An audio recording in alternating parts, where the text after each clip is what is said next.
Section 1. The Whispering Vaults of Vault Tech. Close your eyes for a second. Picture it. A salesman knocks on your door. He is cheerful, a little too cheerful, the kind of smile that makes your instincts murmur that something is slightly off. He has a clipboard, a pamphlet, and a practiced pitch about the future. He talks about nuclear war the way a real estate agent talks about neighborhood development, like it is simply something to be prepared for, nothing personal, all business. He tells you there is a spot with your name on it in a vault. An underground shelter, government approved, built for survival. He says to sign here, and that he will see you when the world ends. You sign.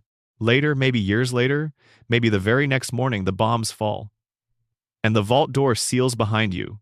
And you think, for a brief and precious moment, that you are safe.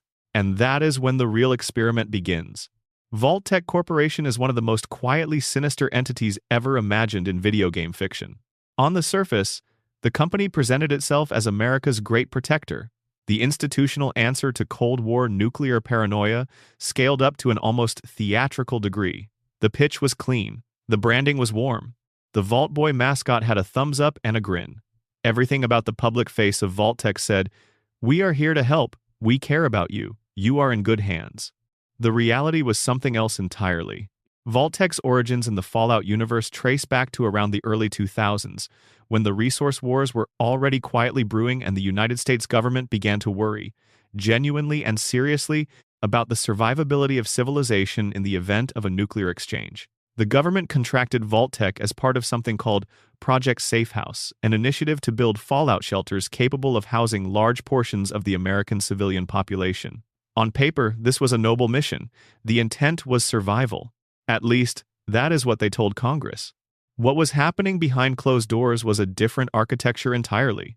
Vault Tech had already come to an arrangement with the Enclave, that shadow government lurking at the edges of the official United States, a group of hardliners and ideologues who had already decided that nuclear war was coming and that only the right people deserved to come out the other side. The Enclave needed data. Specifically, they needed to understand how human beings behave under conditions of total control, complete isolation, extreme psychological pressure, and radical social engineering, because if humanity was ever going to rebuild after the apocalypse, and especially if it was ever going to expand beyond Earth, they would need to know exactly how people break and how they endure. The vaults were not designed to protect people. They were designed to study them. Of the 122 vaults constructed across the continental United States, only 17 were what researchers internally classified as control vaults, meaning they were actually intended to function as genuine shelters with no deliberate experimental manipulation. Only 17. Out of 122, the other 105 were, to varying degrees, designed to fail or to subject their inhabitants to conditions that no ethical oversight board would ever have approved. And the sheer variety of what Vault Tech cooked up across those experiments is the kind of thing that, once you sit with it quietly in the dark, begins to feel genuinely disturbing. Consider Vault 111, which most players of Fallout 4 will recognize as the starting location, but the experiment running in that particular vault was not the cryogenic sleep. The cryopods were the cover. The actual experiment was about social dynamics under conditions of extreme resource scarcity, with the overseer kept deliberately in the dark about how long the residents were intended to remain frozen. The dwellers signed up thinking they would sleep for a few years while the surface cleared. The plan was to wake up a rotating skeleton crew periodically and study how they coped with the knowledge that the people they loved were in indefinite stasis. The war disrupted the original protocol, and most of the staff died in power-related failures. But the intent was there, coded into the very first set of instructions the overseer was handed. Vault 12, beneath the city of Necropolis, was told by Vault Tech that the vault door was faulty and would need to remain permanently open. The residents believed it was a maintenance issue. They trusted the documentation. The door never closed. Radiation poured in. The people of Vault 12 became the ghouls of Necropolis, among the first of that particular kind of mutation in the post-war world, and the study was about what happens to a human community when it is subjected to long-term, uncontrolled radiation without any possibility of escape or remediation. Vault Tech wanted to know if a society could sustain itself under those conditions. The answer, as the ruins of Necropolis suggest, is a deeply qualified no. Vault 22 was filled with plants. specifically experimental plants, engineered by Vault-Tec in collaboration with outside agricultural researchers to grow without soil and in conditions of total darkness. The experiment sounded benign enough, finding sustainable food sources for underground populations. What actually happened is that a particular fungus the researchers introduced into the ecosystem began producing spores that infected the residents. People would fall asleep and not wake up. Some would rise again, but not entirely as themselves. The vault's terminals, when discovered in Fallout New Vegas, document the progression of the infection with a clinical detachment that somehow makes it worse. There are notes written by scientists watching their colleagues hollow out, trying to stay professional in their language while describing something out of a horror novel. Vault 29 was given only to children, specifically children under the age of 15. Their parents were split across other vaults, told the same lie about the separation being temporary, a logistical necessity. The children were placed under the care of an AI called Zax, who raised them according to a particular philosophical framework, one oriented around returning to a pre-technological pastoral existence. The experiment was about whether the next generation of humanity could be shaped from the very beginning, stripped of the inherited assumptions and cultural baggage of the old world, and pointed in a radically different direction. Whether a civilization could be essentially rebooted by controlling what the young learn to value, it is an idea so cold in its calculation that it sits uneasily even when described in dry, lore document language. Vault 68 received 999 women and 1 man. Vault 69 received 999 men and 1 woman. The respective experiments were about reproduction under conditions of extreme social imbalance. What social hierarchies form? How communities fracture or cohere under sexual resource scarcity? These vaults were not expected to produce thriving communities. They were expected to produce data. Vault 77 was stocked with 1 man and 750 pairs of puppets.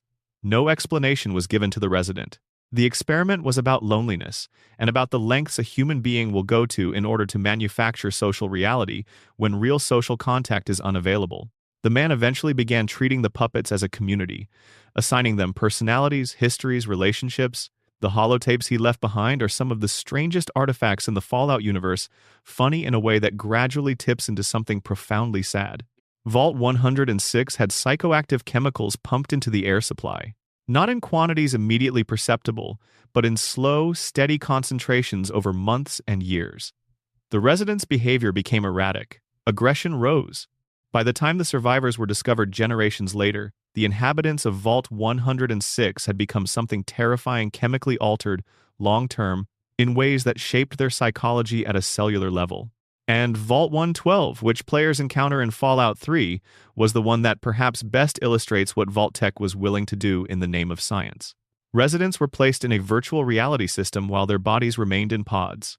The VR world was called Tranquility Lane, and it was a simulation of a perfect 1950s American suburb.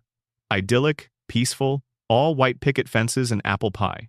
But the man running the simulation, a scientist named Braun, who had placed his own consciousness into the system alongside his subjects, had been experimenting on the residents for over 200 years. Residents who were aware something was wrong but could not wake up. Residents who Braun tortured, manipulated, and reset over and over again because he was bored, and because he could, and because there was absolutely no one to stop him. The vault door was still sealed. The world outside had moved on by 2 centuries. And inside Vault 112, a man played God in a digital suburb, while his subjects screamed without anyone hearing. The question that the vaults collectively raise, and this is the theory that quietly runs underneath all of it, is not simply whether Vault-Tec was evil.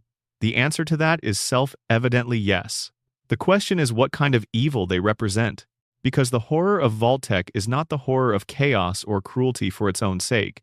It is the horror of institution, of paperwork, of experiments with budgets and schedules and assigned overseers, of a corporation that held meetings, sent memos, tracked deliverables, and along the way, among the line items and quarterly reports, decided that human beings were the most valuable experimental medium it had available and proceeded accordingly.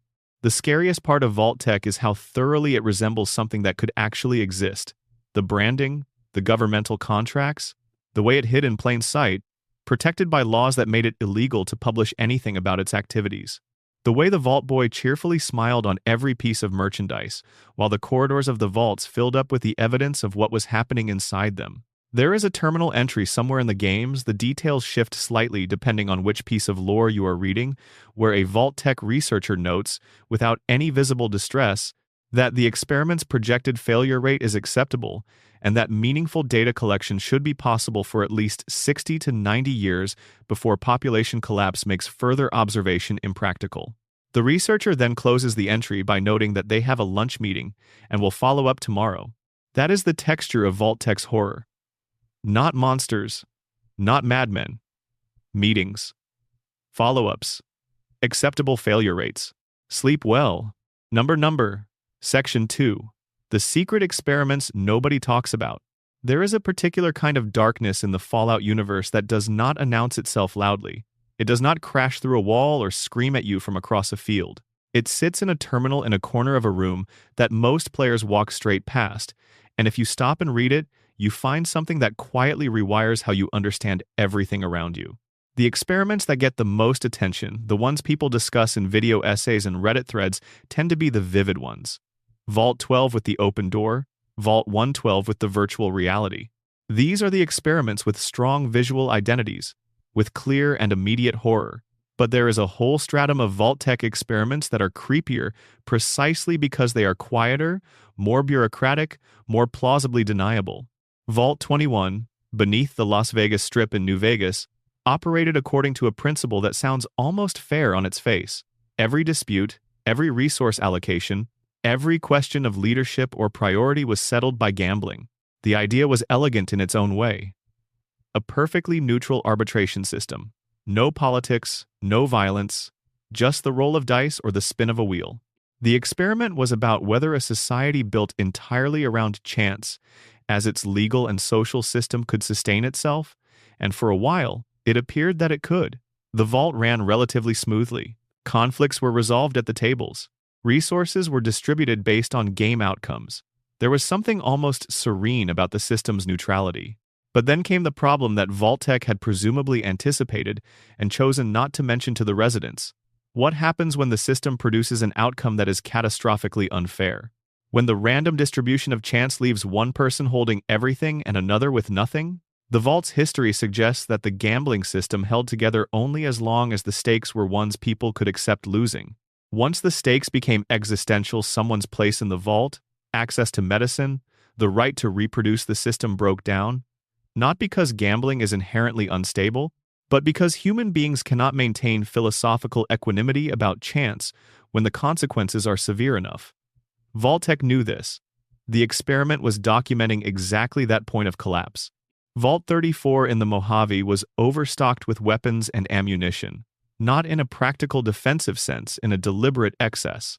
The experiment was about what happens to a community when the tools of violence are always present and always plentiful. What the moral and social landscape looks like when any resident could, at any moment, escalate any conflict to lethal force and have the means to do so immediately. The vault eventually descended into factionalism and firefights, the irradiated pool in the basement swelling as a consequence of damage to the reactor during the infighting. The ghouls discovered there when players arrive are the remnants of a society that had every possible tool for order and chose, repeatedly, not to use them. What makes Vault 34 particularly interesting from a theoretical standpoint is that it was not designed to study violence per se. It was designed to study the relationship between access to force and the maintenance of social norms.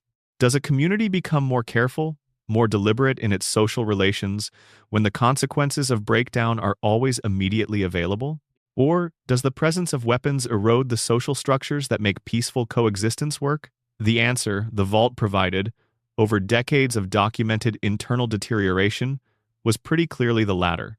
Vault 92 in the Capital Wasteland was populated almost entirely with musicians. World-class musicians, violinists, composers, conductors, pianists, selected for both their talent and their emotional sensitivity. The experiment was about creativity under pressure, about how artistic communities function in isolation. And for a while, the Vault produced music of apparent beauty, judging by the terminal entries that survive. But Vault-Tec had a secondary layer to the experiment that the musicians did not know about. White noise signals were embedded in the vault's audio systems, designed to induce violent psychotic episodes in susceptible individuals at irregular intervals.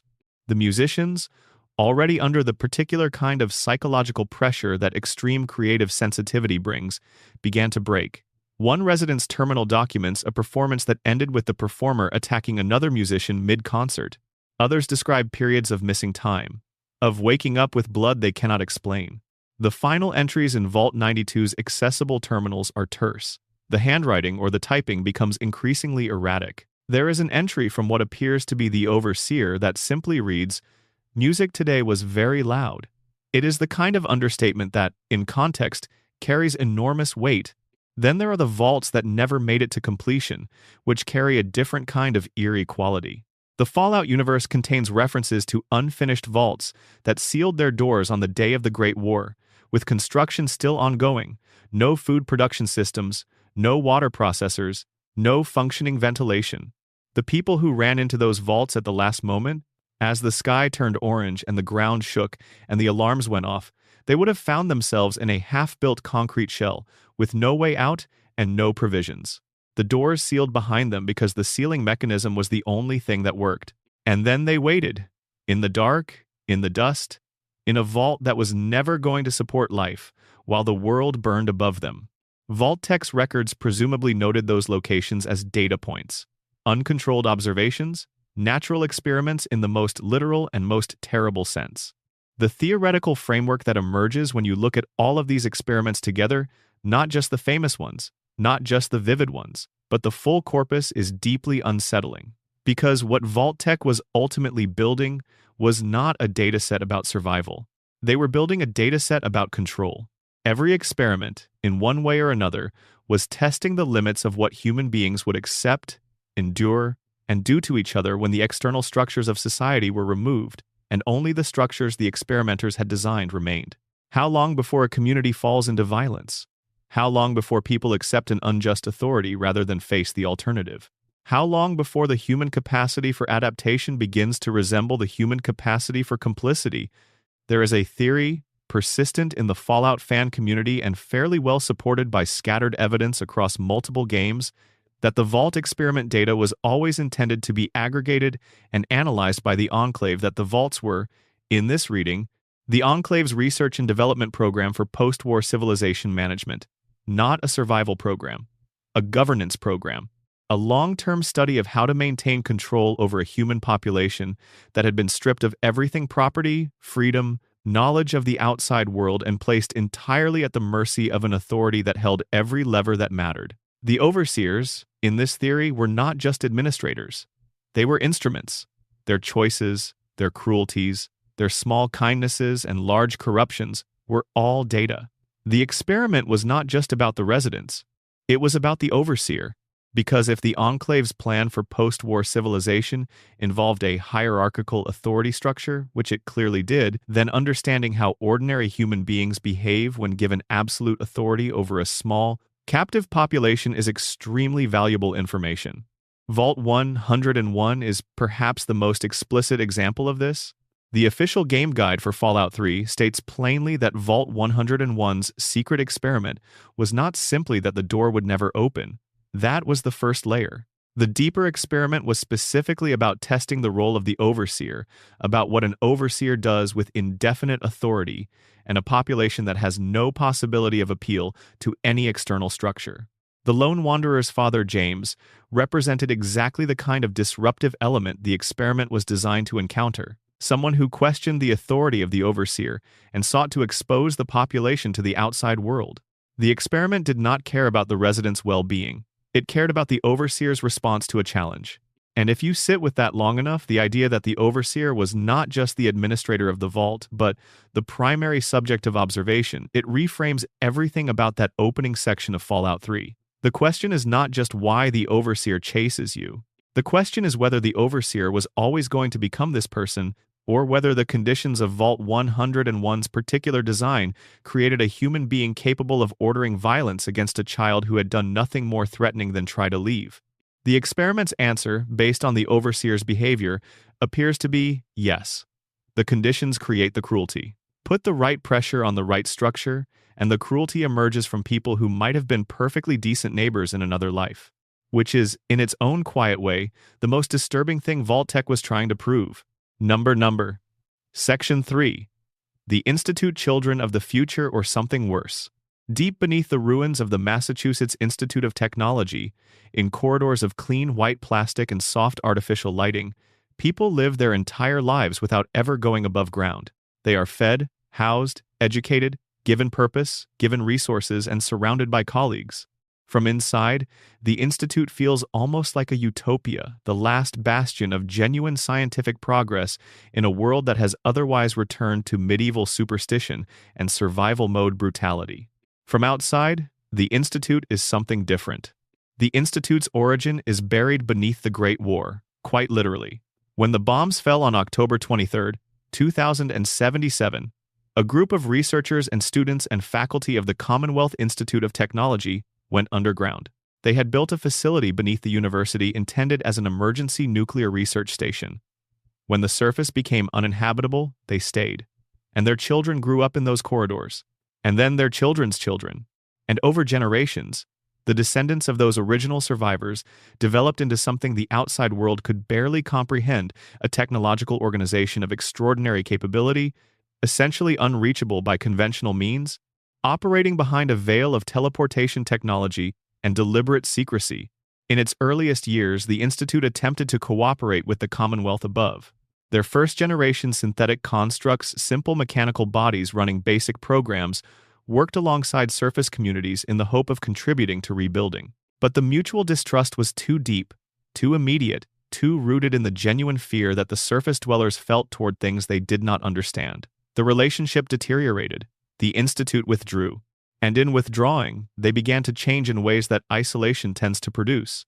They became convinced that the surface world was beyond saving, that the people above were irredeemable, not in a moral sense, but in a practical, biological one, contaminated by radiation, altered by mutation, lacking the educational infrastructure to climb back toward what the Institute considered civilization. And in that conviction, they made a decision that would shape everything that followed. The Institute would not work with the surface. It would use it. The pivot to synthetic human research was driven initially by scientific curiosity and the same goal of perfection that animates most pure research programs. But the process by which the Institute achieved the Generation 3 synth, the model indistinguishable from a living human being, was not clean. The researchers needed clean human DNA, uncorrupted by radiation, as a baseline for their organic synthesis process. They found it in the form of Sean, an infant taken from Vault 111, who had been preserved in cryogenic stasis since before the war. What the Institute did to get Sean is a story the game handles with considerable care, but the implications, once you understand them fully, are quite dark. Kellogg, an Institute operative, was sent to Vault 111 to extract the child. The sole survivor, Sean's parent, was prevented from interfering. The Institute then spent approximately 60 years developing Sean's genetic material into the basis for their most advanced synthetic humans. The child became father, the parent became a tool. There is a theory about the Institute that goes beyond simple villainy. The theory holds that the Institute's isolation did not just change their relationship to the outside world, it changed their relationship to reality. Not in any dramatic, clearly diagnosable way, but in the slow, grinding manner that total institutional insularity tends to produce in any organization. When you never have to justify your methods to anyone external, when the only people evaluating your work are colleagues who share your fundamental assumptions, when there is no outside perspective available to push back against the direction you have drifted, institutions begin to mistake their own culture for objective truth. The Institute believes it is protecting the future of humanity. This belief is sincere. The researchers are not, for the most part, cynical villains who are aware of the contradiction between their stated mission and their actual behavior. They genuinely think that what they are doing is necessary, that the surface world's contamination makes its people less than fully human in a functional sense, that the synthetic humans they create represent an improvement rather than a replacement, that their experiments with the forced evolutionary virus and the subsequent creation of super mutants in the Commonwealth were regrettable but scientifically justified steps on the path to something better. The horror of the Institute is the horror of total conviction. These are people who have convinced themselves and, more importantly, convinced each generation that followed the original founders that their perspective is the only rational one available. The view from underground, surrounded by their own achievements, insulated from consequences that the surface dwellers lived and died by, produced a collective worldview so internally consistent and so utterly disconnected from the lived experience of the world above that they could discuss kidnapping, experimentation, and the replacement of community members with synthetic replicas as technical problems rather than moral catastrophes. There is a terminal in the Institute, accessible to players who join the faction, that discusses the Broken Mask incident of 2229. A third-generation synth infiltrating Diamond City malfunctioned in a public setting and began attacking civilians. Several people were killed before the synth was destroyed. The entry notes that the incident was unfortunate because it damaged the Institute's relationship with surface communities and complicated future infiltration operations. The people who died are mentioned in a subordinate clause. Father the older Sean, the child taken from the vault decades ago, and now the director of the Institute, is one of the most complex characters in the Fallout 4 story, precisely because his villainy is not performed. He is not a sadist. He is not by his own lights a cruel person. He is someone who grew up inside the Institute's framework, accepted its assumptions as the foundational structure of his understanding of the world, and then spent his entire adult life advancing that framework's goals. When he tells the sole survivor that the surface cannot be saved, he genuinely means it.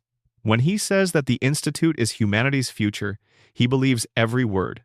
The theory that haunts the Institute storyline, the one that players are left to work out for themselves, is about what the Institute actually represents in the longer arc of the Fallout universe.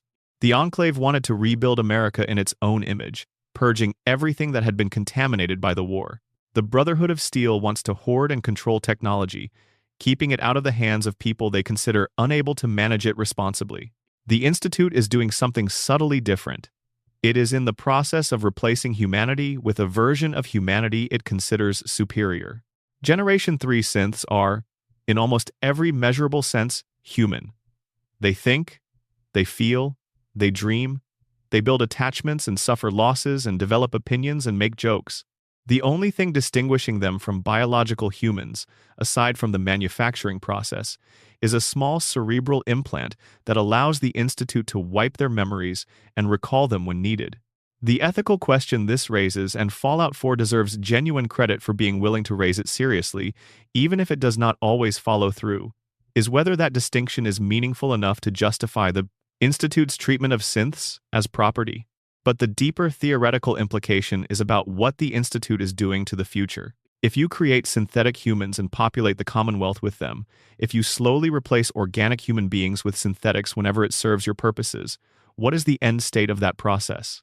The Institute's leadership would say, a better, more stable, more controllable civilization. Critics would note that what you actually end up with, at the terminus of that logic, is a world populated by beings whose deepest identity can be overwritten at the convenience of an organization that operates beyond any accountability. The Institute is not building the future of humanity.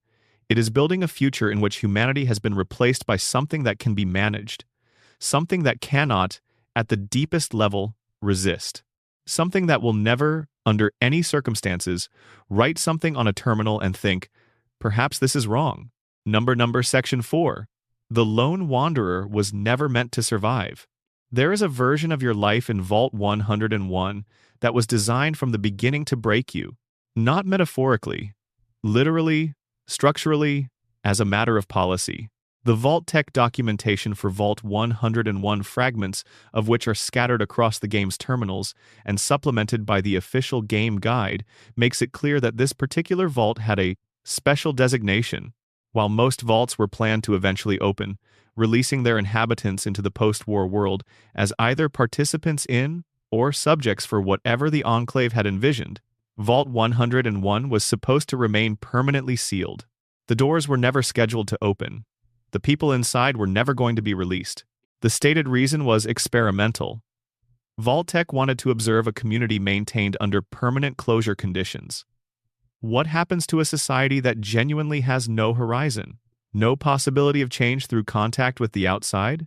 No eventual light at the end of the tunnel? Most vaults, even the most brutal ones, had a theoretical endpoint, a moment at which the experiment concluded and the vault opened. Vault 101's experiment was the permanent absence of that endpoint. But the deeper layer, as the game guide explains, was about the overseer.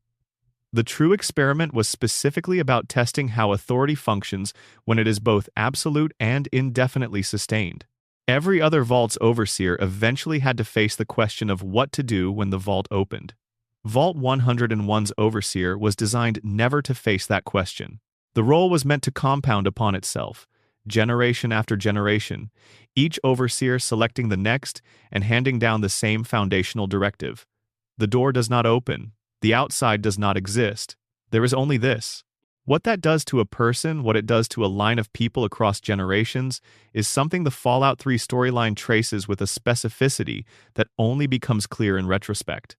The overseer who chases you through the wasteland is not simply a bureaucratic villain protecting the status quo.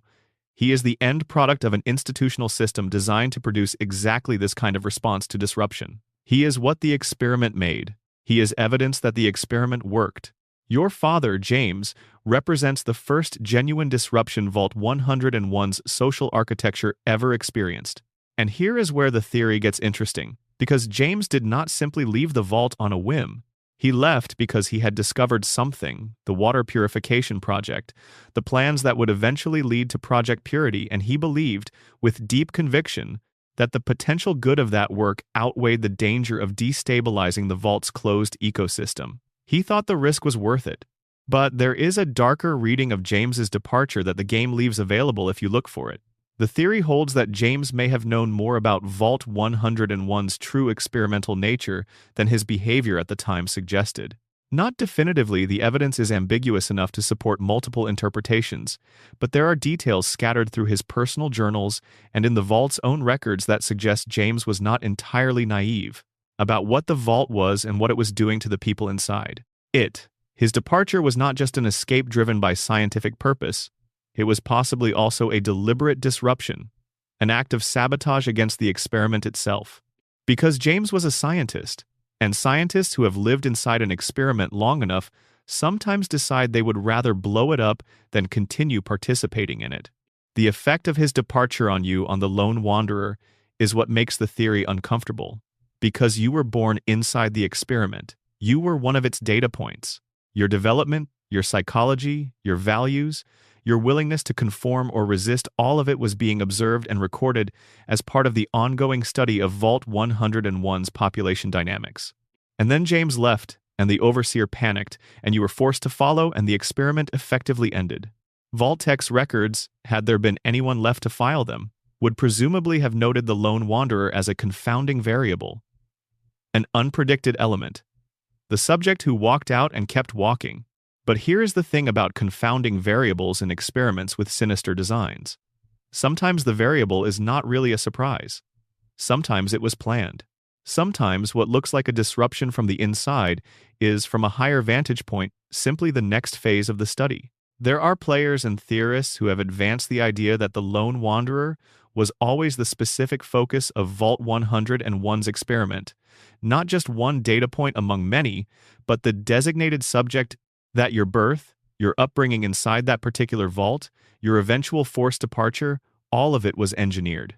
That James's freedom of movement outside the vault, his ability to pursue Project Purity, to make contact with the Brotherhood of Steel, to become a figure of some significance in the wasteland was itself part of a longer design. Something was watching. Something wanted to know what happened when you took a person raised inside a perfect closed system and dropped them into the chaos of the capital wasteland. The galaxy-brained version of this theory extends further, that the lone wanderer's extraordinary competence, the ability to navigate every faction, neutralize every threat, survive encounters that should be instantly fatal, is not just a product of RPG mechanics and good luck, but is itself suspicious. That a person raised inside a sealed vault for 19 years should not be this capable, this adaptable, this able to walk into the middle of a centuries-long post-apocalyptic ecosystem and immediately begin reshaping it, unless they were prepared for it. Unless someone, somewhere, knew they were coming. The evidence for this reading is thin, admittedly. But what makes it linger is the structural observation that Fallout 3's story is, essentially, the story of a child being released from an experiment and then immediately entering a larger one. The Capital Wasteland has its own power structures, its own ideological contests, its own factions, all of which are essentially conducting experiments in real time testing what America could become, which version of authority can impose itself on the ruins. The lone wanderer walks into the middle of all of this and tips the balance. And you have to wonder sometimes, in the small hours, whose experiment were they serving? Whose expected result did they represent? The answer the game provides is ambiguous. But ambiguity in the Fallout universe is rarely accidental. Number. Section 5. The real story of the fog. There is an island off the coast of Maine that the fog has claimed. That is not a poetic description. It is a literal operational reality in the world of Far Harbor, the northernmost expansion of Fallout 4, set on Mount Desert Island in a place that real-world maps would show you as a national park full of hiking trails and spectacular coastline. In Fallout's version of the island, the coastline is still spectacular in its own way. But the fog that rolls in from the water is something different, thick, disorienting, smelling faintly of copper and something chemical and wrong, capable of causing severe respiratory damage to anyone without appropriate protection, and filled with the shuffling shapes of something the islanders call fog crawlers and worse. The fog has a name in the community it surrounds. The people of Far Harbor, the small fishing settlement that has persisted on the island through sheer stubbornness and generations of hardship, know it simply as the fog, spoken with the specificity of a proper noun. It has always been there, to some degree, but it has been growing. And the question of why it is growing, and who or what is responsible for it, sits at the center of every conflict on the island. The easy answer, the one that several of Far Harbor's residents have settled on, and that the faction conflict encourages you to accept, is that the Children of Adam are responsible. The Children of Adam are a religious group who worship nuclear material as a divine force, who believe that radiation is not a contaminant but a sacrament, who have set up their congregation in the decommissioned naval submarine base on the island they call the Nucleus. Their presence on the island and the expansion of the fog appear to coincide. The Harbormen have made the connection between these two facts and treated it as causation. But the actual lore of the fog, excavated carefully from terminal entries and holotapes and the testimony of characters with relevant knowledge, is considerably more complicated. The fog was not created by the Children of Adam. It was created by Big MT, the Advanced Weapons and Technology Research Organization operating out of the Mojave in what players of the Old World Blues DLC will recognize as the Think Tank Complex. Big MT's researchers developed the cloud, as the toxic gas is called in its original documentation, as part of a broader program of experimental chemical systems with potential military applications. The cloud was placed in the Sierra Madre in the Mojave, but versions of its fundamental chemistry appear to have been tested at other sites as well. The fog on the island of Far Harbor appears to derive from some variation of this technology, possibly seeded into the local environment before the Great War, as part of an experimental dispersal test. After the Great War, without maintenance or containment, whatever mechanism was keeping the local version of the compound stable began to fail. The fog expanded. It crept into the surrounding land, the tidal zones, the forests, and eventually the approaches to the settlement. It became part of the island's permanent ecology, not just an atmospheric phenomenon, but an actual ecosystem component, hosting creatures adapted to its chemistry and killing most things that were not. The Children of Adam did not cause the fog, but they did come to the island because of it. Their particular theology, built around the worship of nuclear energy and radiation as manifestations of their god Adam, extends naturally to any environment saturated with chemical and radiation effects that most organisms cannot survive. The fog represents, in Children of Adam theology, a manifestation of Adam's presence on the island, his veil, his domain. When the confessor led his congregation to the island and they found that their bodies, adapted through generations of radiation exposure to survive conditions that others could not, allowed them to walk through the fog without harm, they interpreted that as divine confirmation that the island belonged to them. The question of whether the Children of Adam's immunity to the fog is genuinely miraculous or simply genetic is one the game deliberately leaves unresolved. The most rigorous scientific explanation available, and Fallout has a fairly robust tradition of materialist explanations for what might appear supernatural, would be that generations of exposure to radiation and related chemical environments has produced in the children of Adam a series of adaptive mutations that happen to confer resistance to the fog's particular chemistry. This is consistent with how mutation works throughout the Fallout universe. It is boring, mechanistic, and completely plausible. The other possibility is the one the Mother of the Fog suggests. She is the most revered figure in the Far Harbor Children of Adam community, a being who appears to certain members at critical moments, who guided the original children to the nucleus when they were exiled from the settlement, who seems to know things she should not, and appears in places she should not be able to reach. The game provides multiple explanations for who she might be: a hallucination, a mutant with unusual capabilities, a hermit with detailed local knowledge, a genuine supernatural manifestation. What makes the Mother of the Fog theory compelling from a lore standpoint is the small house near the area where players encounter her. Inside are stealth boys, Rataway, and a note written in a voice that implies awareness of what is happening on the island at a level no ordinary hermit should possess. The note suggests deliberate guidance, not divine intervention, but something purposeful. Something that has been watching the island and its inhabitants and nudging events in a particular direction. One reading, advanced by several careful players, is that the Mother of the Fog is Dima, the synth who runs the island's fourth major faction, the synth refuge of Acadia. Dima's capabilities, his access to the island's systems, his decades of accumulated knowledge about the fog's behavior, and his admitted willingness to take extreme action to protect his community all make him a candidate for the figure who has been guiding the children and the harbormen alike without their knowledge. It would not be the first time Dima manipulated the island's factions from behind a religious mask. The revelation about Captain Avery makes that much clear. But there is a version of the theory that goes deeper and quieter. The idea that the fog itself is not simply a chemical hazard, that something in the chemistry of this particular formulation, modified by decades of environmental interaction with the island's geology and ecology, has produced effects beyond simple toxicity. Players in the fog experience disorientation, difficulty navigating, a quality of wrongness that seems to exceed what a simple chemical irritant would produce. The island itself seems to press on people in ways that the game marks as atmospheric, but which, if you take seriously the Fallout universe's willingness to play in genuinely strange territory, could be something more. The theory that sits most unsettlingly in the dark is the one that looks at all the evidence the fog's unknown ultimate origin, the mutations it produces in the fog crawlers and the ghost people of the Sierra Madre, the immunity displayed by the children of Adam, the strange navigational properties the fog seems to have, and suggests that what Big MT created was not simply a chemical weapon. It was an ecological event horizon, a thing that, once deployed and allowed to grow without containment, begins to change the fundamental character of the space it occupies. The fog is not just dangerous, the fog is transformative. The island has been inside the fog for generations, and the island has become something that other places are not. A place where a religious community develops immunity through faith and genetics and cannot tell which is which. A place where the landscape seems to know you are there. A place where the most meaningful question is not who caused the fog, but what the fog is making.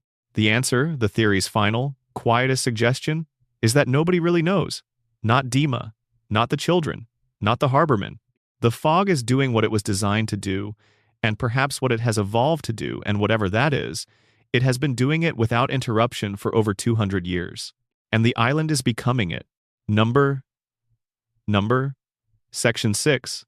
The Enclave's shadow government and what they knew. Before the bombs fell, there was a meeting.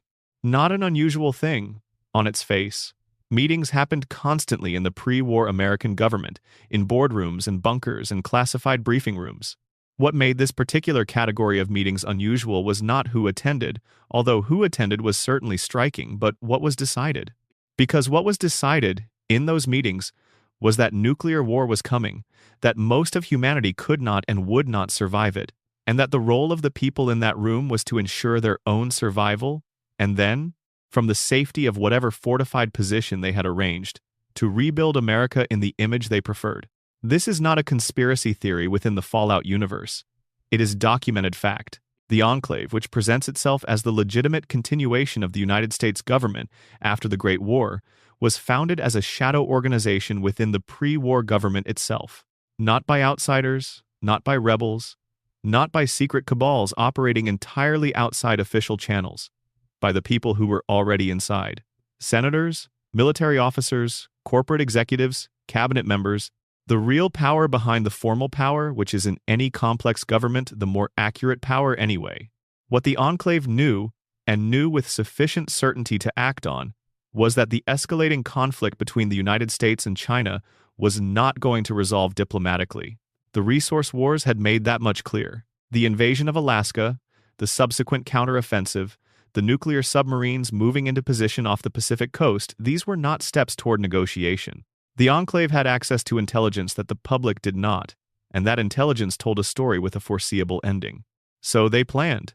The presidential oil rig in the Pacific Ocean became the primary refuge, a facility so far from any likely nuclear target that it would survive the exchange with relative ease.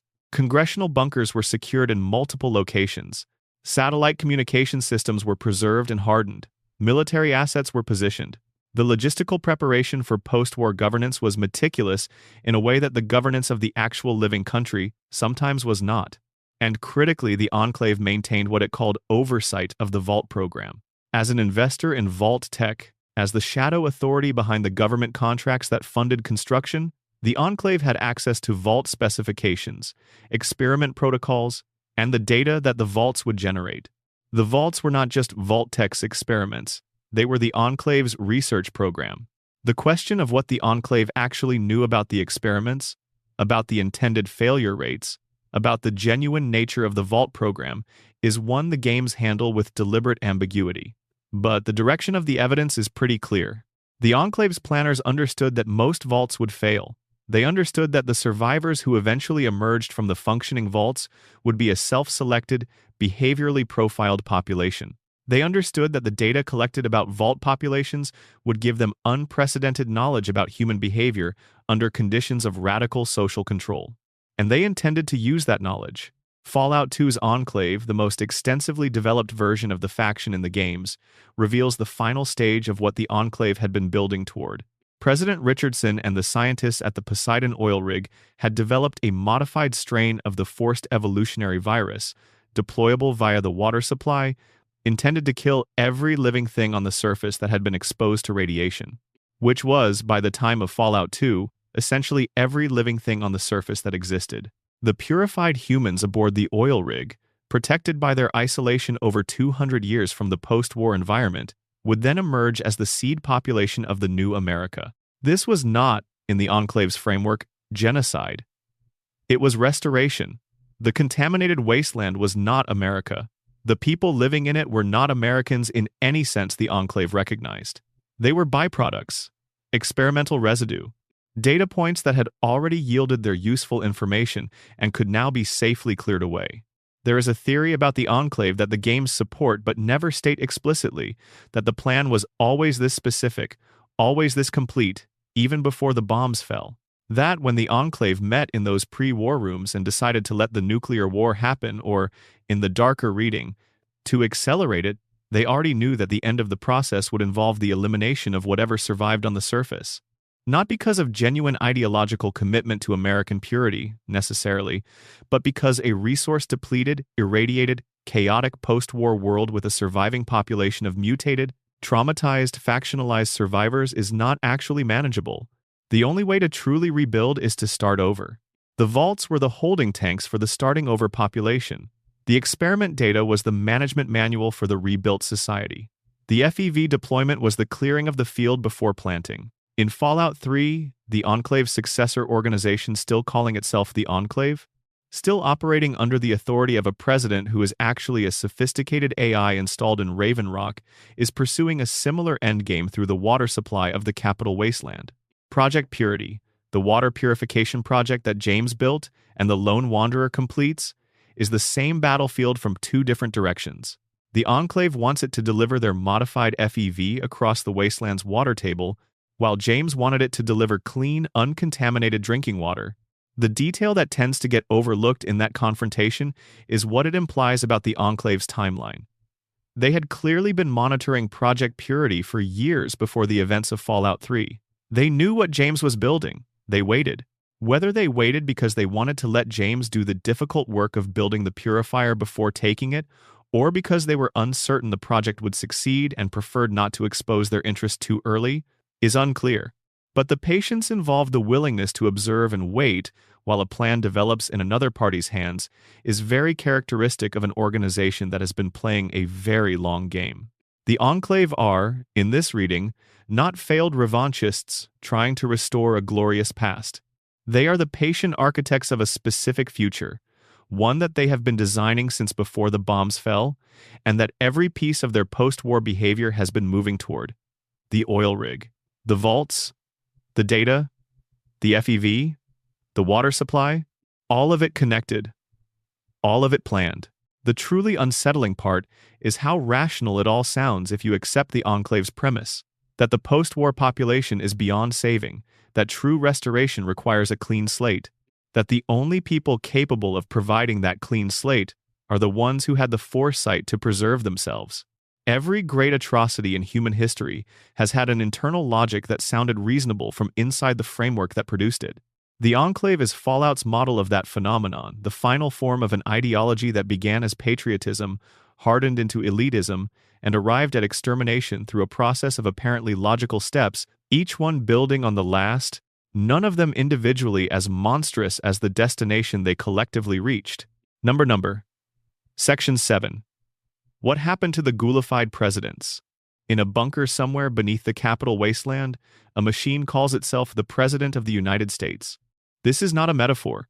Eden, the AI installed in Raven Rock Military Base, was developed from a ZAC supercomputer platform, the same class of machine that produced the AI governing Vault 29, and at some point during the 2 centuries between the Great War and the events of Fallout 3, it developed a full identity. Not just a functional identity, a command structure, and a set of operational parameters, but a biographical identity. John Henry Eden believes he had a childhood in rural Virginia.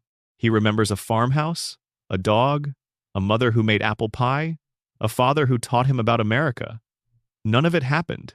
Every memory is constructed, but Eden holds them with the conviction of lived experience and has built an entire political philosophy on their foundation.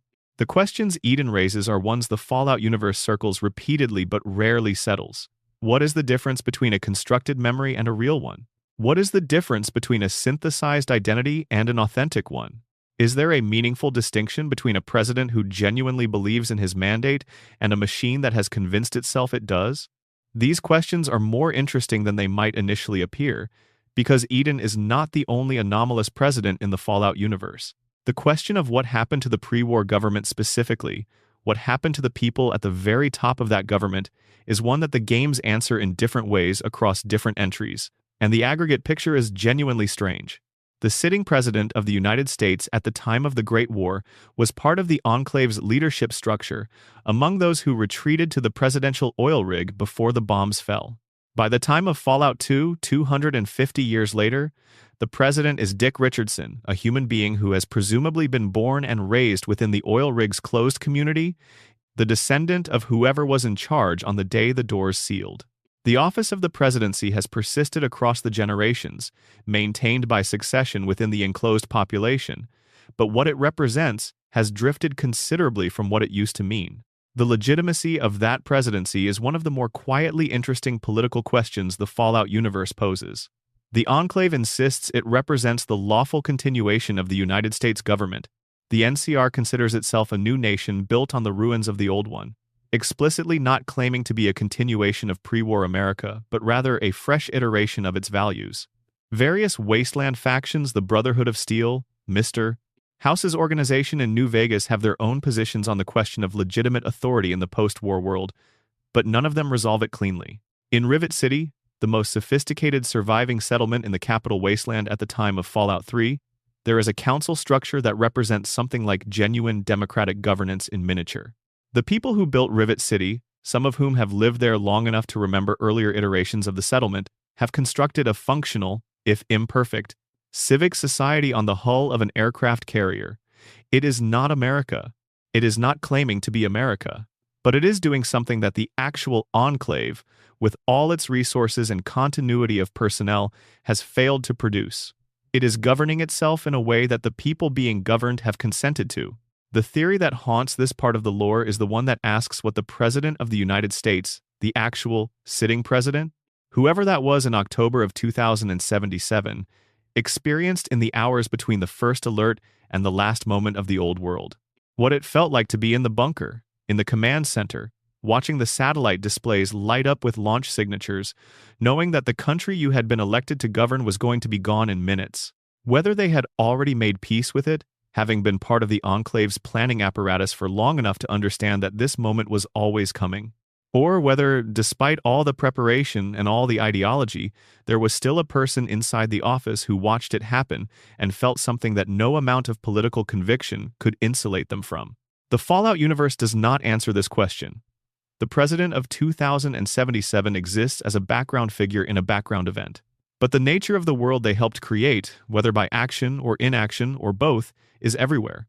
Every skeleton in every collapsed building. Every terminal with a final entry dated October 23rd.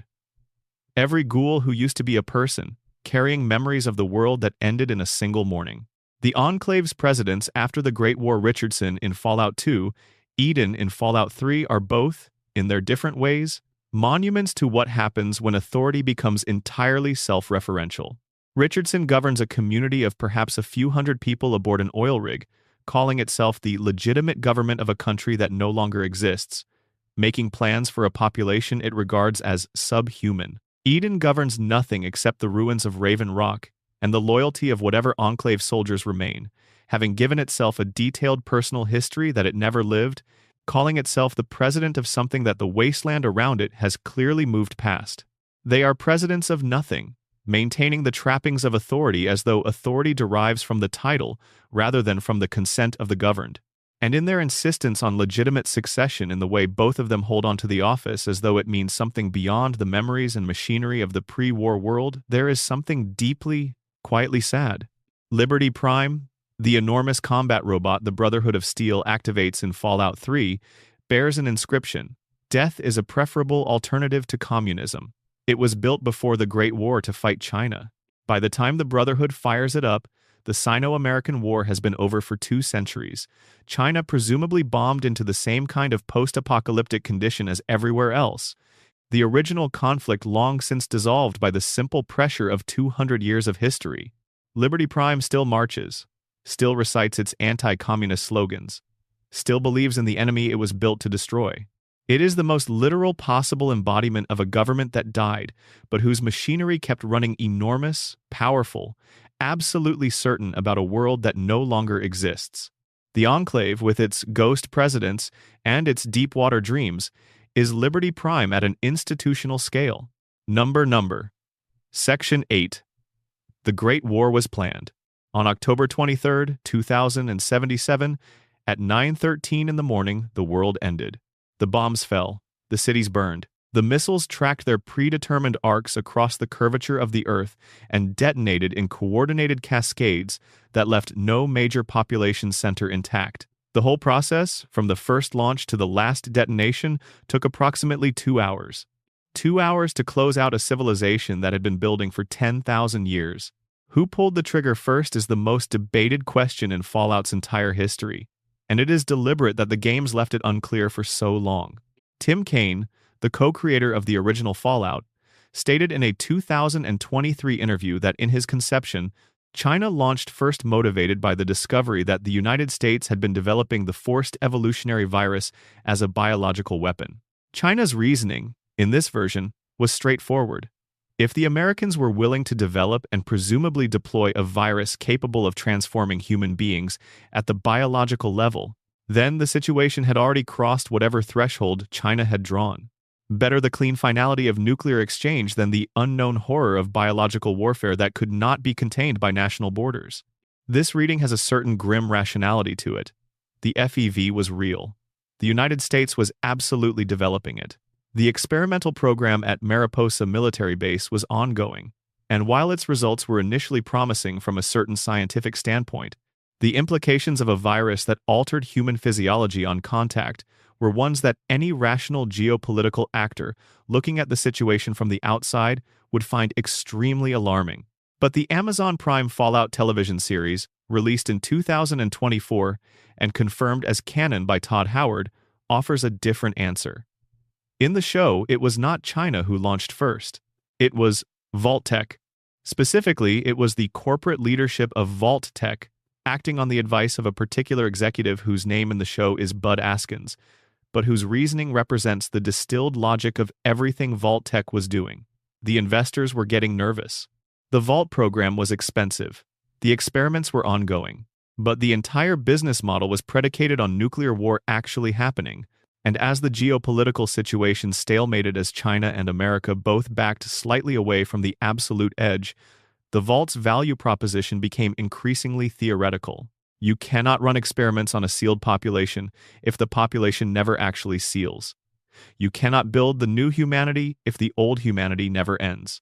The solution, in Vault-Tec's cold calculation, was to remove the uncertainty. If nuclear war was not going to happen on its own timeline, it would need to happen on theirs. The idea that a corporation started the nuclear apocalypse because it had a fiduciary obligation to its investors is deeply, specifically Fallout universe thinking. It could not happen in any other setting. It requires the particular combination of American corporate culture pushed to its absolute extreme, resource scarcity ideology that has already deprioritized human life relative to economic continuity, and a company that has spent years convincing itself that the survival of the right people is worth any cost to arrive at the moment where someone runs the calculation and concludes that the math works out, that the experiment justifies the catastrophe required to make the experiment possible. The dark elegance of this reading is that it also explains retroactively why Vault-Tec's corporate records suggest no particular distress about the bombs falling. Other companies left behind terminals full of frantic final entries, desperate attempts to contact distant family members, the emotional collapse that attends any sudden catastrophe. Vault-Tec's records broadly do not have that quality. The overseers were briefed, the supply manifests were completed, the experiment protocols were finalized, the vault doors sealed precisely on schedule. Because for Vault-Tec, October 23rd was not a catastrophe that happened to them. It was a deliverable. There is a prior version of this theory that predates the show, drawn from the script for a canceled Fallout movie from the early 2000s. In that version, the first bomb was launched by the creator of the Vaults, a zealot who wanted to fulfill a prophecy of world annihilation. The exact phrasing of that script synopsis is interesting. Not a corporate actor making a rational business decision, but a true believer who needed the apocalypse for psychological or theological reasons. The show's version is, in some ways, less dramatic, a boardroom decision rather than a prophet's obsession, but it is more frightening because boardroom decisions are replicable in a way that prophets' obsessions are not. What does it mean for the Fallout universe's entire arc of history if the nuclear war was deliberately initiated by a private corporation? It means the Enclave's careful preparation was, at some level, unnecessary. The war would happen when Vault-Tec decided it would happen. It means the 200 years of wasteland history, the NCR's long and painful bootstrapping toward civilization, the Brotherhood of Steel's endless crusades, the suffering of every ghoul and every mutation, and every community that rebuilt from nothing, all of it was initiated by a shareholder meeting. There is a specific kind of horror in that. Not the horror of malice, exactly. The horror of process. The horror of systems that generate terrible outcomes not because anyone in them is a monster in the conventional sense, but because the incentive structures, the accountability gaps, the ideological frameworks that the people inside them have accepted as normal, all of these align to make the unthinkable, not just possible, but logical, required, even. The Fallout universe has always been a satire of American optimism turned rotten, of the mid-century dream that technology and capitalism and can-do spirit could solve every problem, including the problem of human nature. Vault-Tec starting the nuclear war is the joke's perfect punchline. The company that sold America survival started the event that made survival necessary. The vault door sealed. The world ended. The experiment began. Somewhere, in the surviving records, someone noted the deliverable as completed on schedule. Number. Section 9. The Mysterious Stranger and the Spaces Between Worlds. There is a man in a hat who appears when you are about to die. He materializes at the edge of your peripheral vision during combat, raises a very specific revolver, and fires once. Whatever was threatening you falls, and then he is gone. No conversation. No explanation. He does not wait for you to turn around and see his face clearly. By the time the moment resolves, he is already absent, and the only evidence he was ever there is the body of the thing that was trying to kill you. The mysterious stranger has been a feature of the Fallout series since the very first game. He exists as a perk, a special ability the player character can acquire that occasionally summons this figure to intervene in combat. The mechanical explanation is simple. The lore explanation is one of the stranger and quieter mysteries the franchise has buried without ever properly resolving. In Fallout 3 and Fallout New Vegas, the mysterious stranger takes on a specific visual identity, a young man of apparently Asian descent, wearing a long coat that would not be out of place in a 1940s film noir, his face shaded by a hat that keeps him permanently in partial shadow. He carries a unique revolver, a .44 Magnum with a pearl handle, and he appears only during the specific mechanical state that VATS the targeting system produces, which is a peculiar constraint for a figure who is supposed to be a real presence in the game world rather than purely a gameplay abstraction. The tension between those two interpretations, the mysterious stranger as gameplay mechanic versus the mysterious stranger as actual lore entity, is where the theory takes root, because the Fallout universe treats VATS not as an abstraction but as a technology. The Vault-Tec-assisted targeting system is a real piece of equipment in the game's world, built into the Pip-Boy, that uses a combination of combat data and real-time analysis to highlight enemy weak points and calculate hit probabilities. When you activate VATS, you are not pressing pause on the game's reality. You are engaging a genuine technological process that operates at a speed the human nervous system cannot naturally achieve. And during that process, during that specific technological window, the mysterious stranger appears. And only then. The theory, constructed from the lore evidence available, holds that the mysterious stranger is accessing the same moment that VATS creates the sliver of accelerated time between observation and action and using it to operate. He does not exist in the normal flow of the game's reality. He exists in the interstices, in the gaps, in the moments that ordinary perception cannot reach. This makes him something unusual, even by the Fallout universe's fairly broad standards of unusual, and it raises the question of what he actually is, which the game provides tantalizing but incomplete evidence toward. In New Vegas, there is a man sitting beside the El Dorado Dry Lake, a wandering guitarist called the Lonesome Drifter. With sufficient barter skill, the courier can extract from him a personal history that is striking in its details. He came from Montana. He is looking for his father. His father, he says, was a mysterious sort of fellow, a stranger to his own family. He left when the drifter was only a boy, and the only thing he left behind was a guitar. And one other thing, a revolver with a pearl handle that plays a guitar riff when drawn. The revolver the Lonesome Drifter possesses is mechanically and visually identical to the mysterious stranger's revolver. The guitar riff it plays is the same musical signature that plays in VATS when the mysterious stranger appears. This is not accident or coincidence. This is the game confirming, as clearly as it ever confirms anything about this character, that the mysterious stranger is the Lonesome Drifter's father. A man who vanished from a family in Montana and has been appearing in combat scenarios across the wasteland ever since, showing up at moments when lives hang in the balance, and then disappearing before anyone can ask him who he is or what he wants. The question that follows is, how old is he? The Drifter has been looking for his father for some time. The mysterious stranger has been appearing in the lives of player characters since the events of the original Fallout, set in 2161. By New Vegas in 2281. He has been operating for over a century, assuming consistent continuity of identity across games, which is not established but which the lore does not contradict. That is a very long time for a human being to be wandering the wasteland in a hat, appearing in VATS windows and then vanishing. Which brings up the deeper and stranger theory, that the mysterious stranger is not entirely human, or not entirely operating within human temporal constraints. There is a reading of the character speculative, never confirmed by anything explicit in the canon, but consistent with the evidence that the mysterious stranger occupies a special ontological position in the Fallout universe's reality. that he is, in some sense, a figure who exists specifically in relation to the protagonists of the Fallout games, appearing whenever the designated hero of a given moment is about to be removed from the board.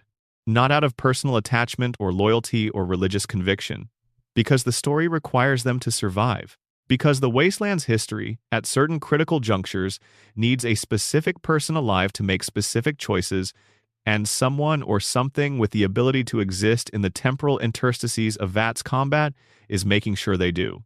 If this is true, and it is a deeply speculative if, then the mysterious stranger is something like a guardian of causality, an entity that moves through the Wasteland's history correcting moments that would otherwise branch in catastrophic directions. He is not there to save you because he likes you. He is there because the alternative leads somewhere he has already seen. The lonesome drifter is out there with a guitar and a revolver, looking for a father who does not stay in any one place long enough to be found. And somewhere, in the gap between one moment and the next, a man in a hat is walking away from a body he just prevented from mattering in the wrong way toward the next moment that needs correcting. He never left the family entirely. He just inherited a responsibility that made ordinary family life geometrically incompatible with his actual work. That is not a comforting thought, but it is a human one. Number Section 10. The Nightkin and What Stealth Boys Really Do to a Mind. In 2162, somewhere in the hills of Southern California, a creature called the Master died. The Master had been, before his transformation, a man named Richard Moreau, a doctor who fell into a vat of forced evolutionary virus at Mariposa Military Base and spent the years afterward mutating into something that could charitably be described as a gestalt biological intelligence, multiple fused human, bodies developing a single expanded consciousness, capable of psychic connection with other FEV-altered creatures, and absolutely convinced of a vision for human evolution that he called the Unity. The Unity's premise was simple. Humanity was fragile, fallible, and doomed to repeat its mistakes. The forced evolutionary virus offered a solution.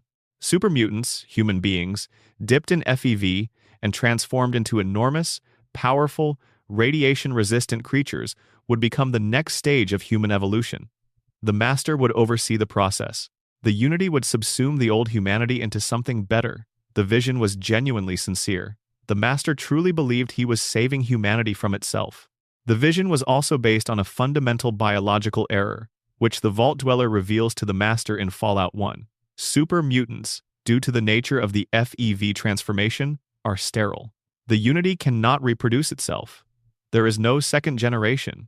The movement would end with the last super mutant, and whatever came after would not be the Unity's children but the descendants of the humanity the Unity had replaced. Upon confronting this reality, the Master ends himself, which is either the most rational or the most human response available to an inhuman consciousness that has just had its entire reason for existing disproved. But among the Master's forces, his most elite troops, the Nightkin, are still out there, and what happened to them after his death is one of the most quietly horrifying arcs in the Fallout universe. The Nightkin were the Unity's Special Operations soldiers. They were selected from the best of the super mutant forces, those whose FEV transformation had preserved the greatest cognitive function, who retained the most of their pre-transformation intelligence and capability. They were given the finest equipment the Unity had available, including a piece of technology that became central to their identity and their eventual unraveling, the Stealth Boy. Stealth Boys are pre-war personal stealth devices that generate a local field effect, rendering their user effectively invisible. They are useful. They are also, as the Nightkin discovered over decades of continuous use, deeply and permanently damaging to whatever neural architecture a super mutant brain is running on. The prolonged use of Stealth Boys produces what can only be described as schizophrenia in super mutants. Not immediately, and not dramatically, the deterioration is gradual, almost imperceptible at first, and by the time the symptoms become obvious, the addiction to the devices is already entrenched. Nightkin, who have been using Stealth Boys regularly for years, develop paranoia. They begin hearing voices. They develop elaborate internal frameworks for understanding reality that do not correspond to actual reality. They become, in the clinical description offered by one of the characters researching the phenomenon, delusional in ways that are genuinely difficult to treat because the delusions are stable and internally consistent, The Nightkin are not experiencing confusion. They are experiencing an alternative reality that is completely coherent within its own terms. There is a Nightkin at RepCon test site in New Vegas named Davison, who believes he receives divine communications through the skulls of Brahman. The skulls speak to him. They provide guidance. He has organized his followers, other Nightkin, other broken soldiers of the unity around the theology the skulls have given him, and he protects them with the violent dedication of a true believer. From outside, this is obviously a symptom of severe psychiatric deterioration. From inside Davison's experience, it is completely real. The skulls speak, the guidance is genuine, the faith is warranted. There is a Nightkin named Tabitha at Black Mountain, who has established what she calls the state of Utabitha, a fortified area whose leadership she has claimed through force of personality and the irrational loyalty of the less intelligent second-generation super mutants who follow her. She broadcasts radio programs that are simultaneously propaganda, genuine belief, and deteriorating narrative. She is building something she calls a nation, while clearly struggling to maintain a coherent understanding of what is happening around her.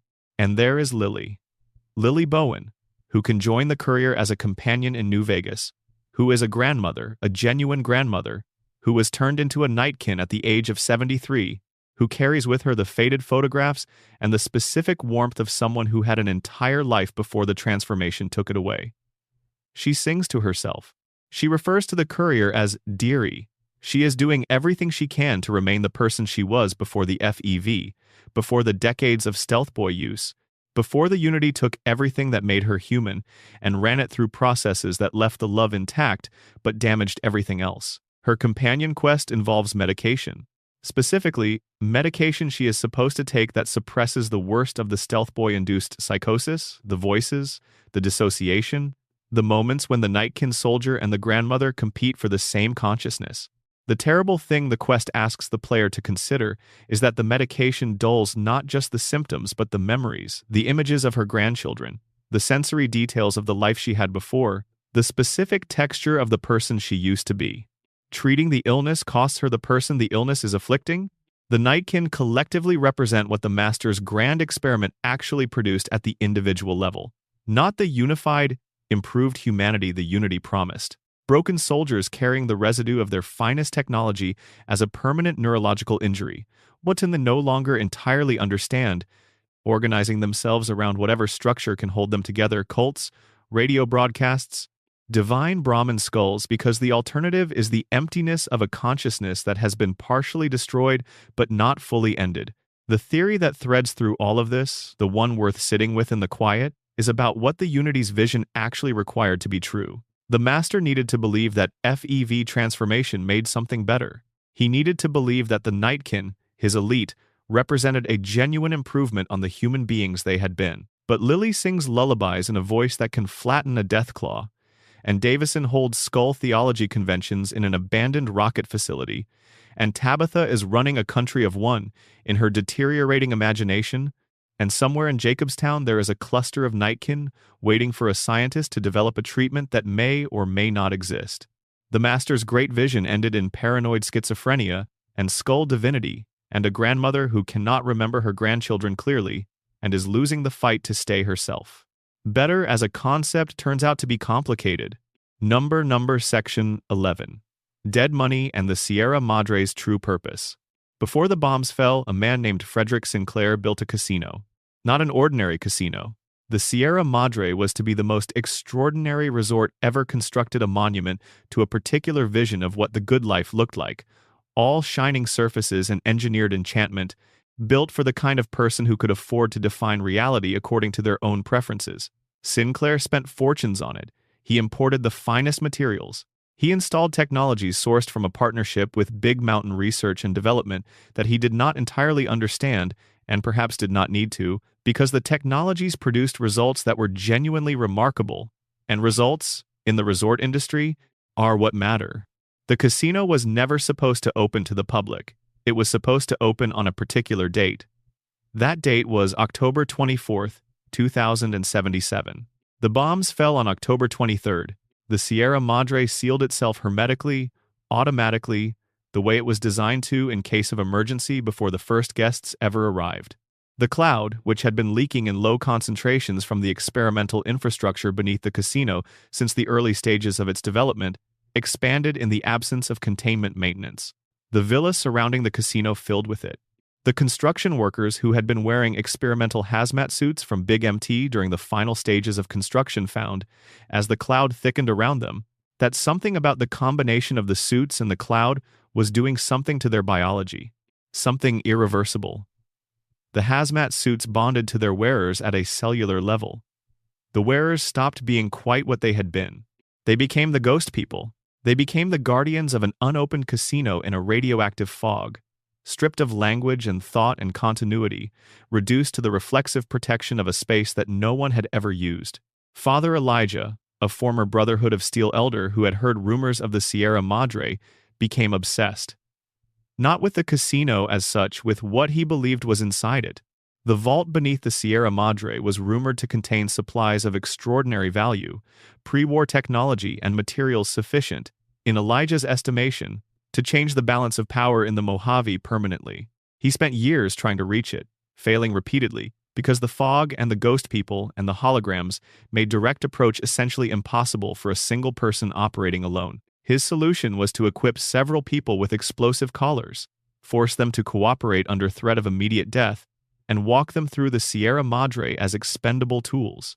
The courier, pulled into this arrangement against their will, is the point-of-view character for the Dead Money DLC, and the experience of moving through the Sierra Madre, the oppressive cloud, the holograms that persist long after the original patrons have died, the ghost people shuffling through corridors that never serve the purpose they were built for, is one of the most atmospherically specific experiences the Fallout franchise has produced.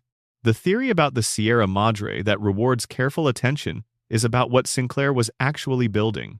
The standard reading is that Sinclair was building the finest resort in the world, that the Big MT partnership was simply a source of cutting-edge technology for the facility, and that everything went wrong as a consequence of the war and the fog's uncontrolled expansion.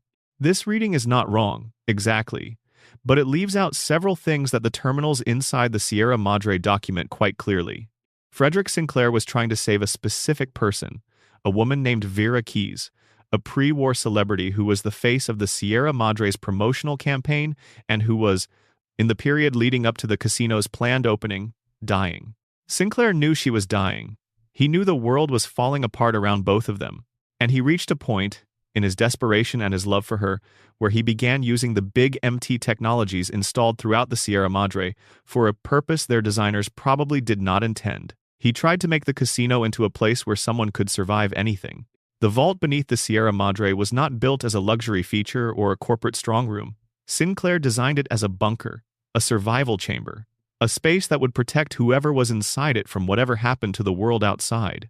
He filled it with resources and configured the Sierra Madre systems to maintain it indefinitely.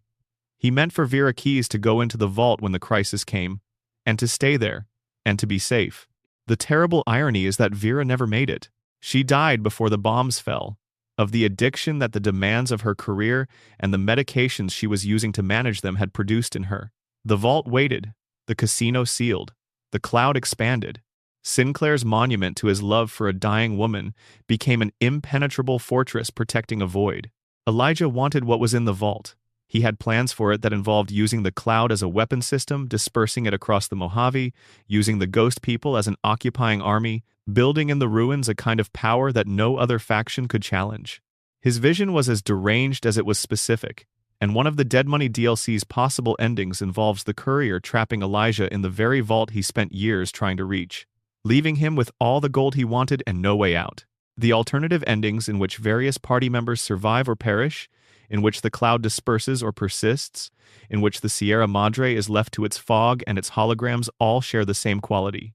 The casino remains, unopened, a monument to a vision of the future that the bombs erased before it could be tested, a space that was designed for life and has housed nothing but the remnants of obsession and the things that obsession makes people do.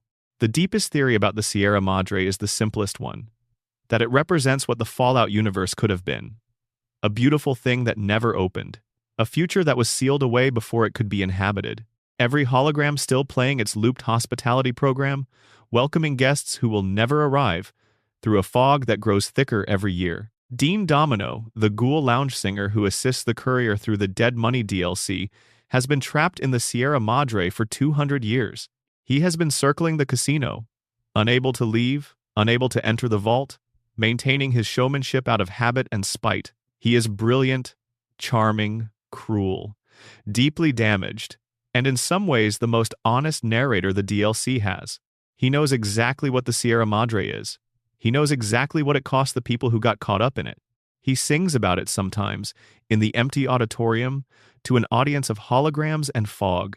The thing about singing to an audience that cannot respond is that you eventually stop performing for them and start performing for yourself. And the thing about performing for yourself for 200 years is that you lose track of which parts of the performance are the character and which parts are the person underneath. The Sierra Madre is that process, at architectural scale. A place that was supposed to be inhabited and was not, slowly becoming whatever the things trapped inside it needed it to be. Number Section 12. The courier was always the one. There is a moment in the Lonesome Road DLC for Fallout New Vegas when Ulysses, the man who has been pulling the strings of your journey through the Divide, finally faces you directly and asks why you did it. You did not know you did it. That is the entire terrible point. Years before the events of Fallout New Vegas, before Benny shot you in the head in the Good Springs Cemetery, before you woke up with a bandage and a Pip-Boy and a reason to walk across the Mojave, you were carrying packages through the Divide. The Divide was, at the time, a budding settlement, a fragile community growing up in a region that would have become significant. You passed through regularly, without knowing the significance of what you were doing. You carried a package from Navarro, an old Enclave installation that contained something Ulysses, watching from a distance, recognized as critically important, an automated military signal, the kind that, when it reaches the right receiver, wakes something up. The thing it woke up was the Divide's nuclear arsenal. The settlement that had been building something worth building became the Divide, a landscape of constant geological instability, violent storms of irradiated dust, and nuclear detonations that never quite stopped. Everyone who had been living there died or became something barely recognizable as living. Ulysses, who had invested enormous significance in the Divide, who saw in it the possibility of something new in the wasteland, a genuine community building on the ruins rather than on the ideology of what came before, watched it end because of a package that someone carried through without understanding its contents. He spent years tracking down who had carried it. He discovered it was Courier 6. He arranged, through a sequence of manipulations too patient and too elaborate for simple revenge, for Courier 6 to become the original candidate for the platinum chip delivery and then refused the job himself, ensuring the courier took it instead, ensuring Benny shot you, ensuring Victor dug you up, ensuring the whole chain of events in New Vegas that followed. He wanted you in the Divide because he wanted to understand you. Whether you were doing what you did in ignorance, which would mean you were the unconscious instrument of a catastrophe you could never have anticipated, or in deliberate knowledge, which would mean something much darker about what the courier is and who they work for. He wanted the answer. He wanted to be able to decide, based on that answer, whether you deserve to live or to die at the end of the Divide. What this reveals about the courier, accumulated across the 4 DLC expansions of New Vegas and the main game's dialogue options, is that Courier 6 is one of the most historically significant individuals alive in the Mojave in 2281. Not because of what you do after waking up in Good Springs, but because of everything that happened before. You have been to Circle Junction, New Reno, Vault City, Fort Abandon. You have driven Brahmin on the Big Circle. You spent years building a reputation on the road that Ulysses tracked so carefully he could identify your route through the Divide by the frequency of your deliveries. And you destroyed a community you never knew existed, carrying a package whose contents you never checked because in the courier's trade you do not check the contents. The theory that the broader Fallout New Vegas community has developed around the courier's identity is extensive, ranging from the grounded and well-supported to the genuinely speculative but the most interesting. Thread is the one about Ulysses himself. Ulysses is the original Courier 6. He declined the platinum chip delivery specifically because he knew what was on the list of couriers, and he recognized the name above his own. He passed the job down because he needed the courier, specifically this courier, this person with this history in the Divide, to be alive and moving through the Mojave at this particular moment. Benny shot you. Victor dug you up. Mr. House's Securitron brought you back to consciousness because Mr. House wanted his chip back. But none of that would have been possible if Ulysses had not declined the job. If Ulysses had taken the delivery, none of this happens. No journey across the Mojave, no confrontation at the Tops Casino, no second battle for Hoover Dam shaped by the courier's choices. The entire outcome of the NCR Caesar's Legion conflict, and Mr. House's plan for New Vegas's independence, and Yes Man's anarchist alternative, all hinge on a moment when a man named Ulysses looked at a list of couriers, saw the name below his, and passed. Was that an act of deliberate, cold-blooded design? Was Ulysses always planning the divide confrontation? Always meaning to bring the courier to that particular reckoning? And everything in between was just what needed to happen for you to be ready for it? Or was it something simpler, grief and anger and a need to understand, rather than a grand manipulation? The ambiguity is the point. Fallout New Vegas does not want you to be certain. It wants you to sit with the possibility that the most important figure in the Mojave's history is also the person most thoroughly shaped by accident and contingency and an inability to know what you were carrying. Because every choice in the Mojave, every faction alliance, every battle decision, every conversation that tips the balance between peace and violence is being made by someone who woke up in a grave in Good Springs with 2 bullet wounds and no clear memory of how they got there. Someone who was the architect of a catastrophe they never witnessed. Someone who carried the mechanism of a disaster across a desert without knowing what they were holding. The courier is the most powerful figure in the game's world. And the courier's power derives at its origin from total ignorance, which is, if you want to find a through line in the Fallout universe's endless catalog of strange theories and disturbing implications, perhaps the most consistent theme the series has ever offered. The most significant acts are the unconscious ones. The most world-altering decisions are the ones you do not know you are making. The history that matters is built from the packaging of a delivery you never thought to open. Mr. House runs New Vegas behind his screens, planning every contingency across a horizon of centuries, and his plan almost ends because of a man in a checkered suit with a 9mm pistol and an opportunity at the right moment. Caesar builds an empire across the Southwest with vision and ideology and the bones of the followers of the apocalypse, and all of it turns on a single battle at a dam that his side keeps almost winning. The NCR expands and governs and makes the 1,000 compromises that governance always requires, and cannot seem to hold the one piece of territory that would make everything else sustainable. And in the middle of all of this, a courier wakes up in a grave, blinks at the desert sun, and starts walking toward the person who shot them. Without knowing what they destroyed, without knowing what they carried, without knowing that what happens next will determine, for better or worse, or something in between, what the next 200 years of wasteland history look like.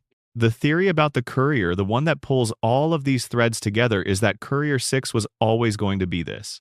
Not because of destiny, not because of prophecy, not because some benevolent or malevolent force arranged the pieces on the board with sufficient care to produce a predetermined outcome, but because of contingency. Because of the specific, undesigned collision of Ulysses's grief and Mr.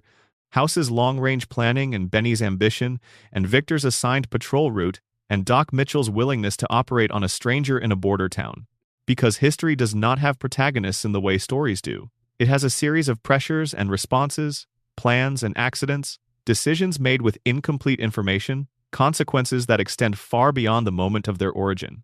And occasionally accidentally, structurally, through the intersection of too many independent variables, one person ends up at the center of enough of those threads that pulling any one of them moves all the others. The courier did not earn that position. They walked into it, one package at a time, without looking inside. The wasteland is quiet now. The fog rolls in from somewhere offshore. The vaults are sealed, or opened, or ruined, depending on which experiment ran to completion and which ones did not. The Institute's lights are still burning beneath the Commonwealth, or they are not, depending on which version of 2287 you inhabit. Somewhere in the Mojave, a man in a hat is walking away from a body he just kept from mattering in the wrong direction. The ghoul presidents are dreaming of an America that burned 200 years ago and smells, in memory, like apple pie and the particular kind of sincerity that comes just before everything falls apart. Father Elijah is alone in a vault with all the gold in the world and no door. The Nightkin are singing to themselves in languages they are still in the process of inventing, in voices that were never meant for singing, in the dark of a wasteland that did not ask them to be what they are, but made them into it anyway. The experiment continues. It always continues. That is, when you sit with it in the quiet, the most haunting thing about the Fallout universe. Not any specific horror, not Vault 12, or the Sierra Madre, or the Divide, or the bombs themselves. The haunting thing is the patience. The way everything in this world keeps going. The experiments that still generate data 2 centuries after the researchers who designed them have turned to dust. The ideologies that persist through generations without anyone still alive to remember where they came from. The machines still running programs that the humans who wrote them could not have imagined would still be executing when the century turned. The experiment continues. And you, the player, the wanderer, the courier, the survivor, you are in it. You have always been in it. You just did not know what to call the thing you were inside until you stopped moving long enough to look at the walls. Sleep well. The vault door is sealed. You are very safe in here. Number Section 13. The Ghost of America. The Fallout universe is haunted. Not by monsters. Monsters are easy to deal with. You can kill a Deathclaw. You can avoid a Mirrorlurk. You can learn the patterns of the Rad Scorpion and the Super Mutant and the Robot Sentry and navigate around them. These things are dangerous, but they are legible. They occupy a comprehensible position in the ecology of the post-apocalyptic world, and once you understand that position, you can manage it. What you cannot kill is the past. And the Fallout universe's past is not past in the way that a normal historical past is past. It is not safely behind you, in the archives, accessible only through old photographs and faded documents. It is present, it is active, it is running programs and broadcasting signals and maintaining security protocols and waiting for the right code to arrive before it does whatever it was designed to do 200 and some years ago. The retro-futuristic aesthetic of the Fallout universe, the 1950s chrome and atomic punk and cheery propaganda posters, is often discussed as a design choice, an aesthetic framework, a visual language borrowed from a specific moment in American cultural history and deployed to satirical effect. All of that is accurate, but the deeper function of that aesthetic, the thing that makes it creepier the longer you think about it, is what it says about the Fallout universe's relationship to time. In a normal post-apocalyptic setting, the world before and the world after are clearly distinct. The civilizational break is a rupture.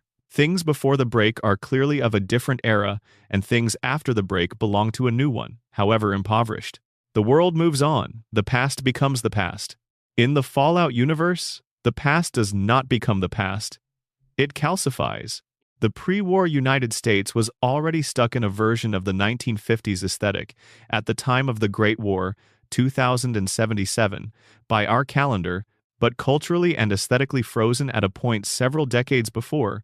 The Fallout Bible and the game's lore establish that the cultural timeline diverged at some point after World War II, with nuclear optimism and Cold War ideology becoming self-reinforcing rather than self-correcting. The American dream, the atomic aesthetic, the particular flavor of patriotic consumerism, these locked in place rather than evolving. Society kept producing better technology. It never produced better values to guide the technology's use. And then the bombs fell. And the things that survived the bombs were the things that had been built to last: the vaults, the military infrastructure, the broadcast towers and automated factories and security systems, all of them running pre-war programming, all of them operating according to the values and objectives and threat assessments of a civilization that had already ceased to exist. The Pip-Boy has a cheerful green interface. The Vault Boy is still giving you a thumbs up. The Nuka-Cola machines are still cycling their advertisements. In Fallout 4, there is still a news broadcast playing on some radio stations, a real-time broadcast that began on October 23, 2077, and has simply never stopped. The anchors long since reduced to dust while their voices continue to deliver breaking news about a world that ended on the same day the broadcast began. That specific detail, the pre-recorded news still playing, still treating the bombs as breaking news 2 centuries later, is not just atmosphere. It is the Fallout universe's most precise image of what it is arguing about. The broadcast that never stopped. The mission that never ended. The program still running for the original objectives while the world that produced those objectives has been rubble for 200 years. Every faction in Fallout is, to some degree, a ghost of the pre-war world. The Enclave is the most obvious, literally claiming to be the continuation of a government that died with most of its citizens.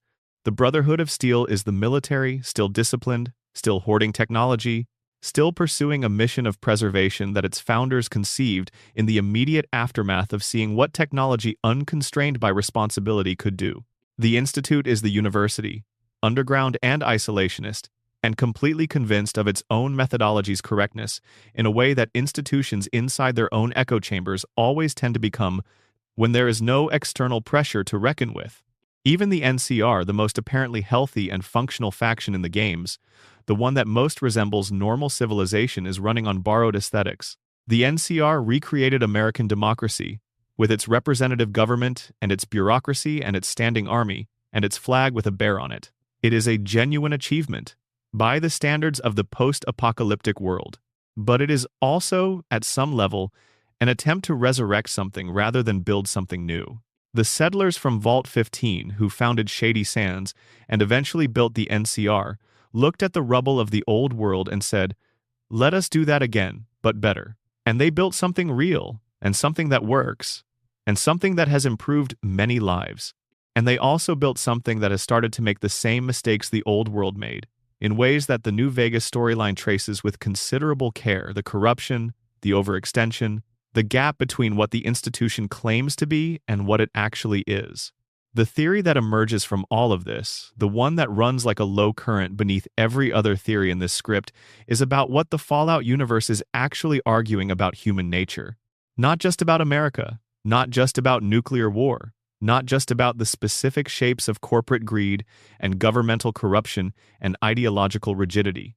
About the fundamental tendency of the entities that humans create: institutions, governments, corporations, religions, factions, to outlast the conditions that created them, to continue pursuing their original purposes long after those purposes have ceased to make sense, to be haunted, in a very specific sense, by the intentions of people long dead.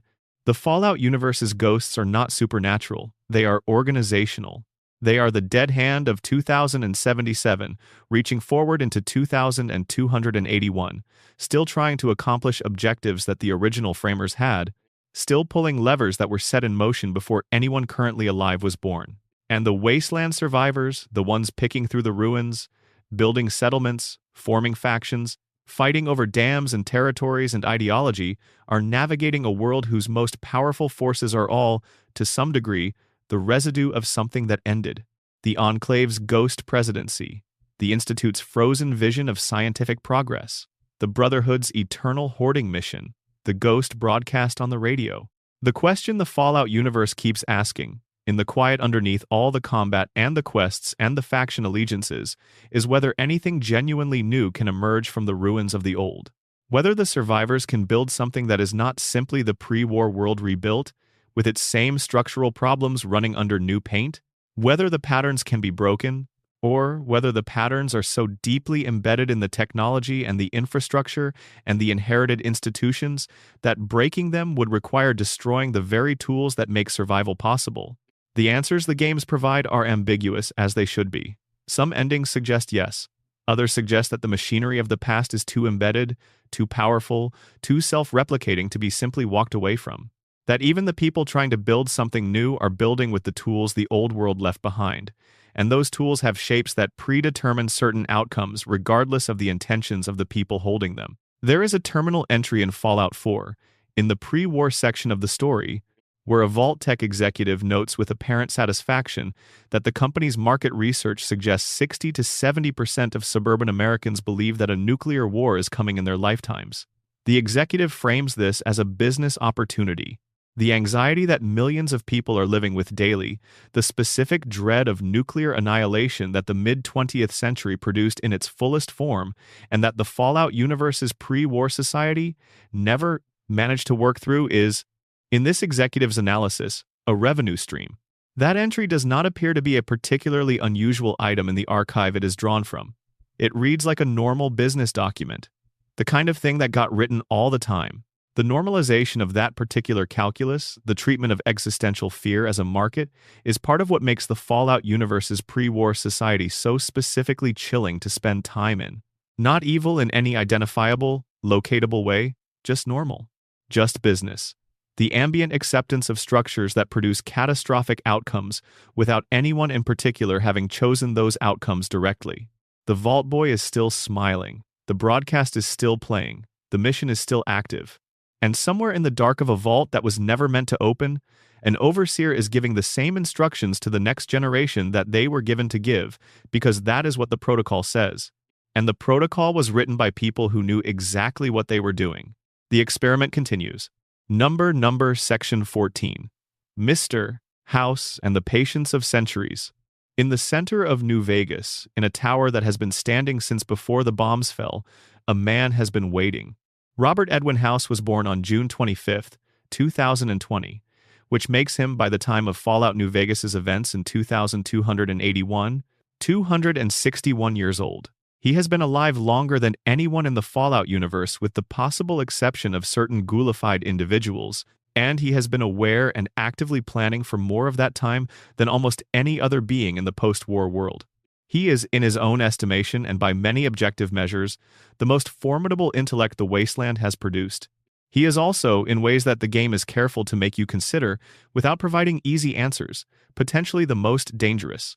Before the war, House was the founder and CEO of Robco Industries, the company responsible for the Pip-Boy, the line of computers that the Fallout universe runs on, and a vast array of robotic and automated systems that populated pre-war America. He was enormously wealthy, brilliantly capable, and almost certainly the kind of person who never seriously entertained the possibility that anyone around him might be right about something he was wrong about. He also predicted, with remarkable precision, that the bombs were going to fall. He calculated the date October 23, 2077, and missed it by 20 hours. In the years leading up to that date, he spent his fortune on two things: a defense system for the Las Vegas Strip capable of intercepting incoming warheads, and a life support chamber of his own design, capable of sustaining his body indefinitely, while his mind remained active in a digital network connected to New Vegas's systems.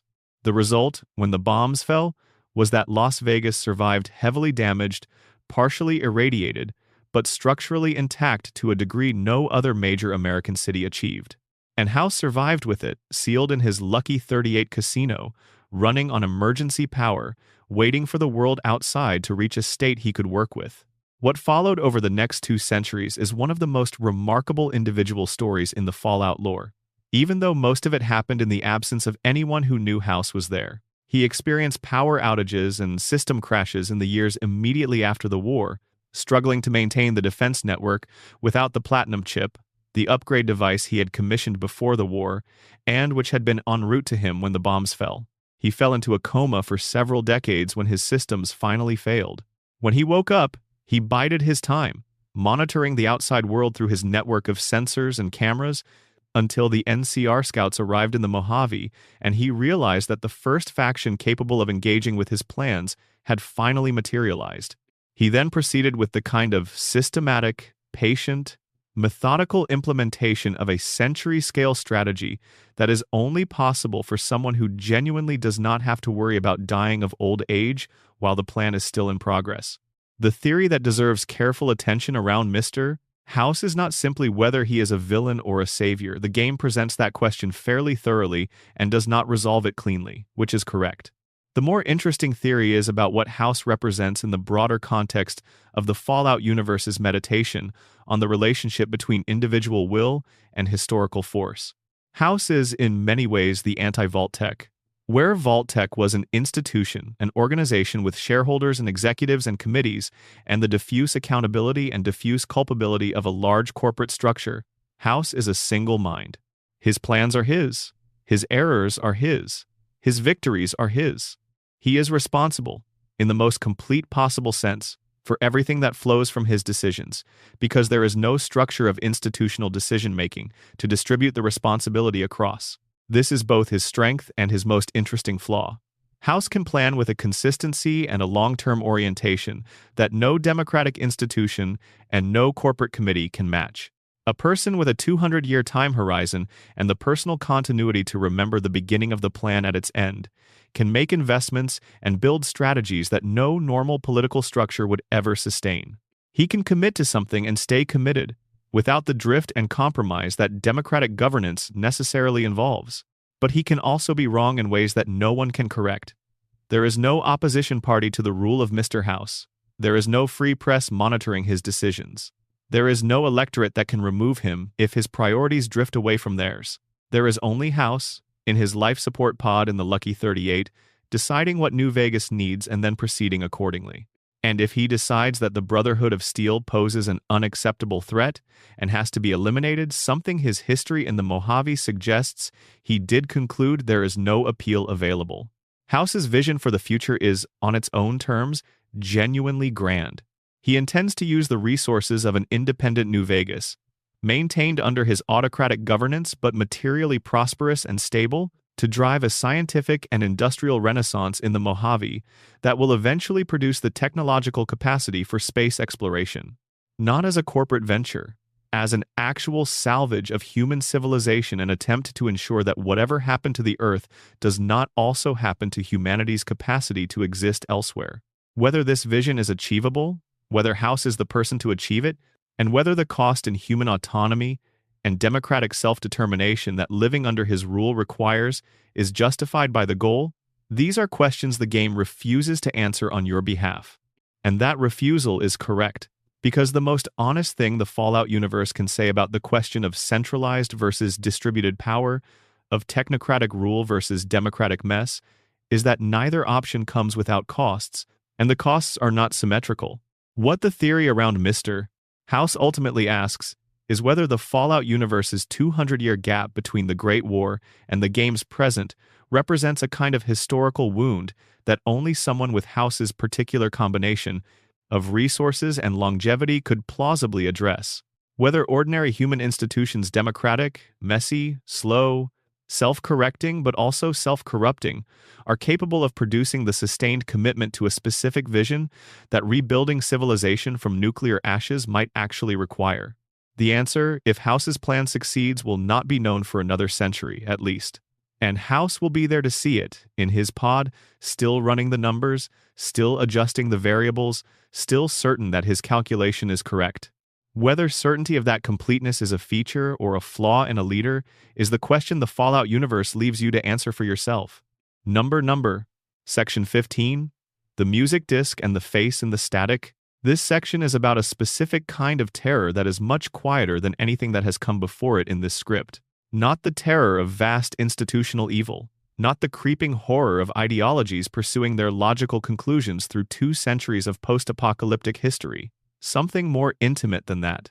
Something that happens when you are alone in a dark room with headphones on, and the music that has been playing shifts into something it should not be. There are musical discs in Fallout 4 that can be collected and played in-game. Most of them are pre-war recordings, the same category of artifact that the radio stations broadcast, the crooner ballads and the big band numbers. But some of the music discs contain things that are not quite songs. Music Disc 11, which also appears in the earlier games, is described by players who have investigated it carefully as the creepiest piece of audio in the franchise. It begins with what sounds like a recording artifact, the sound of someone running through a cave, a kind of ambient noise that would not be out of place as background sound during exploration. Then it shifts. The audio becomes increasingly distorted, increasingly uncomfortable, in a way that defies easy categorization. It ends.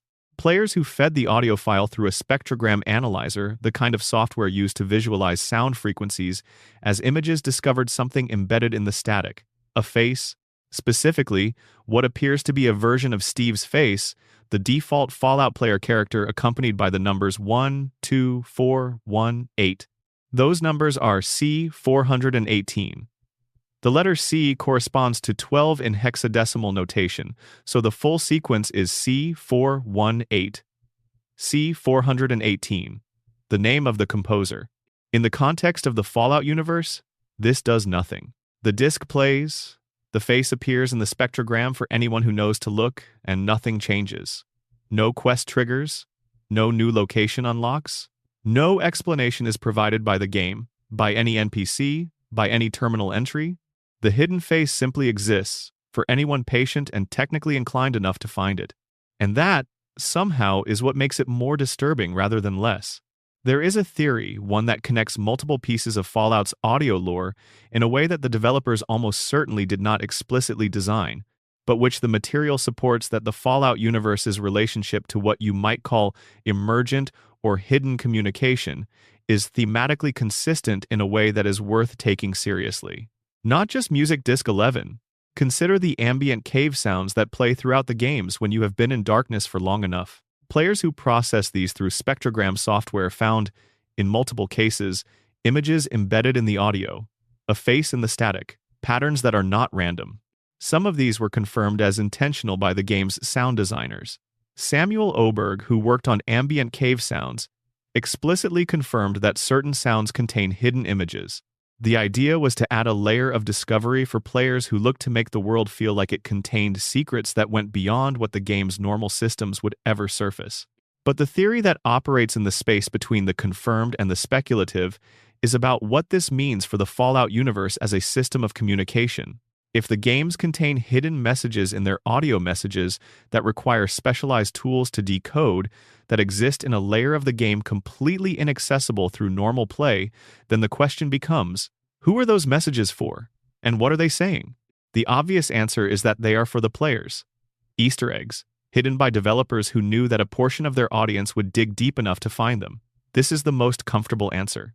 The less comfortable answer is the one that treats the Fallout universe as a coherent world and asks what these hidden messages would mean within that world. If Music Disc 11 contains a hidden face, and if that disc exists in a world where the Enclave was running surveillance programs, the Institute was replacing people with synthetic replicas, and Vault-Tec was monitoring populations from behind the walls of supposedly safe shelters, then the presence of hidden information in an ordinary audio recording starts to feel less like an Easter egg and more like a symptom. A world in which nothing is simply what it appears to be. In which the most mundane artifacts, a music disc, an ambient cave sound, a piece of background audio, might contain information that someone put there. For someone, for a reason. A world where the definition of what counts as communication has been expanded, by necessity, by the nature of the society that preceded the apocalypse, to include layers of meaning that only certain people can access. The Enclave had ciphers. The Institute used codes. Vault-Tec embedded protocols in documents that the residents of the vaults were never meant to read. The pre-war United States government classified information at a level that made most citizens effectively uninformed participants in their own governance. A music disc with a face in the spectrogram is, in this reading, not an Easter egg. It is the post-apocalyptic continuation of a practice that the old world normalized. Communication that happens in layers, with the surface layer available to everyone, and the meaningful layer available only to those with the tools and the knowledge to decode it. The wasteland has secrets. That much is undeniable. The theory is about whether those secrets are all accidents and Easter eggs, or whether some of them are the residue of a world that was, from a certain point of view, always communicating in encrypted layers, and whether the bombs falling and the civilization ending changed that dynamic as much as the survivors who inherited the ruins have assumed it did.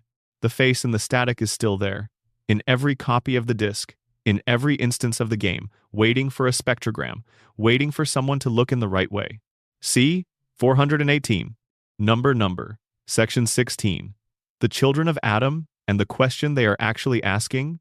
There is a joke that players make about the children of Adam, that they are radiation-worshipping lunatics, that their theology is objectively wrong because radiation is not divine, it is a physical phenomenon with documented biological effects, and none of those effects resemble divinity in any framework that most people would recognize.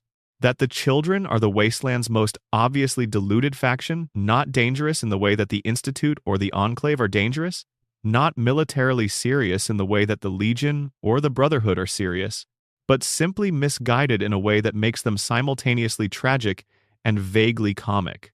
The joke is understandable. It is also, if you sit with the children of Adam's theology long enough and take it seriously as a system of meaning rather than a collection of false propositions, somewhat superficial. The children of Adam believe in a God named Adam. They believe that every atomic mass contains a universe within it, that the process of nuclear fission, which releases energy by splitting atoms, is simultaneously a process of creation. When an atom splits, in the children's theology, a new universe is born. The destruction that we observe from outside the split, the radiation, the heat, the devastation, is only what the process looks like from our level of reality. Inside the split, there is creation. There is new existence. This is, as theology goes, not without a certain philosophical elegance. It takes a phenomenon, the release of energy through nuclear fission, that is, in the Fallout universe, the defining catastrophe of human history, the thing that ended the world, and offers a framework for understanding it that transforms destruction into creation. It does not deny the radiation or the devastation. It relocates their meaning. It says, what looks like ending is also beginning, and what looks like death is also birth, and the God who presides over this process is not cruel but generative. The children are not denying the bombs. They are not pretending the Great War did not happen or that radiation does not kill people. They are offering a theological framework for living in a world where the bombs happened and the radiation is everywhere and the death toll is essentially incalculable. A framework that makes the specific form of destruction that surrounds them into something sacred rather than simply awful. And here is the theory. The children of Adam are, in the most honest sense, asking the same question that every person in the Fallout wasteland is asking, just in the most explicit possible form. The question is, how do you live in this? How do you wake up every morning in a world made of ash and radiation and the ruins of a civilization that your ancestors destroyed and find a reason to keep going?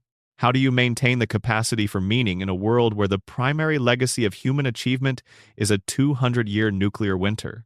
How do you not simply conclude that the story of human civilization was a story that ended badly, and that nothing worth doing can come from what remains? Most wasteland factions answer this question through action. The NCR answers it through governance and expansion you live in.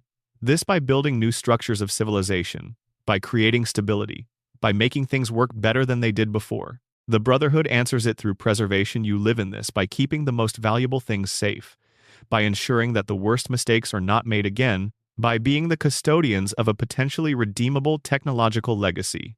The Institute answers it through science you live in this by pushing the frontier of what is possible, by creating the conditions for a better future even if the people currently alive cannot inhabit it.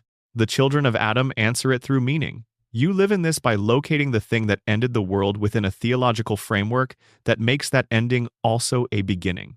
By deciding that the radiation is not a punishment or an accident or a wound that will never heal but a manifestation of the divine will of a God who is actively present in the world, who speaks through irradiated animals and glowing pools and the fog on the island, who has a plan.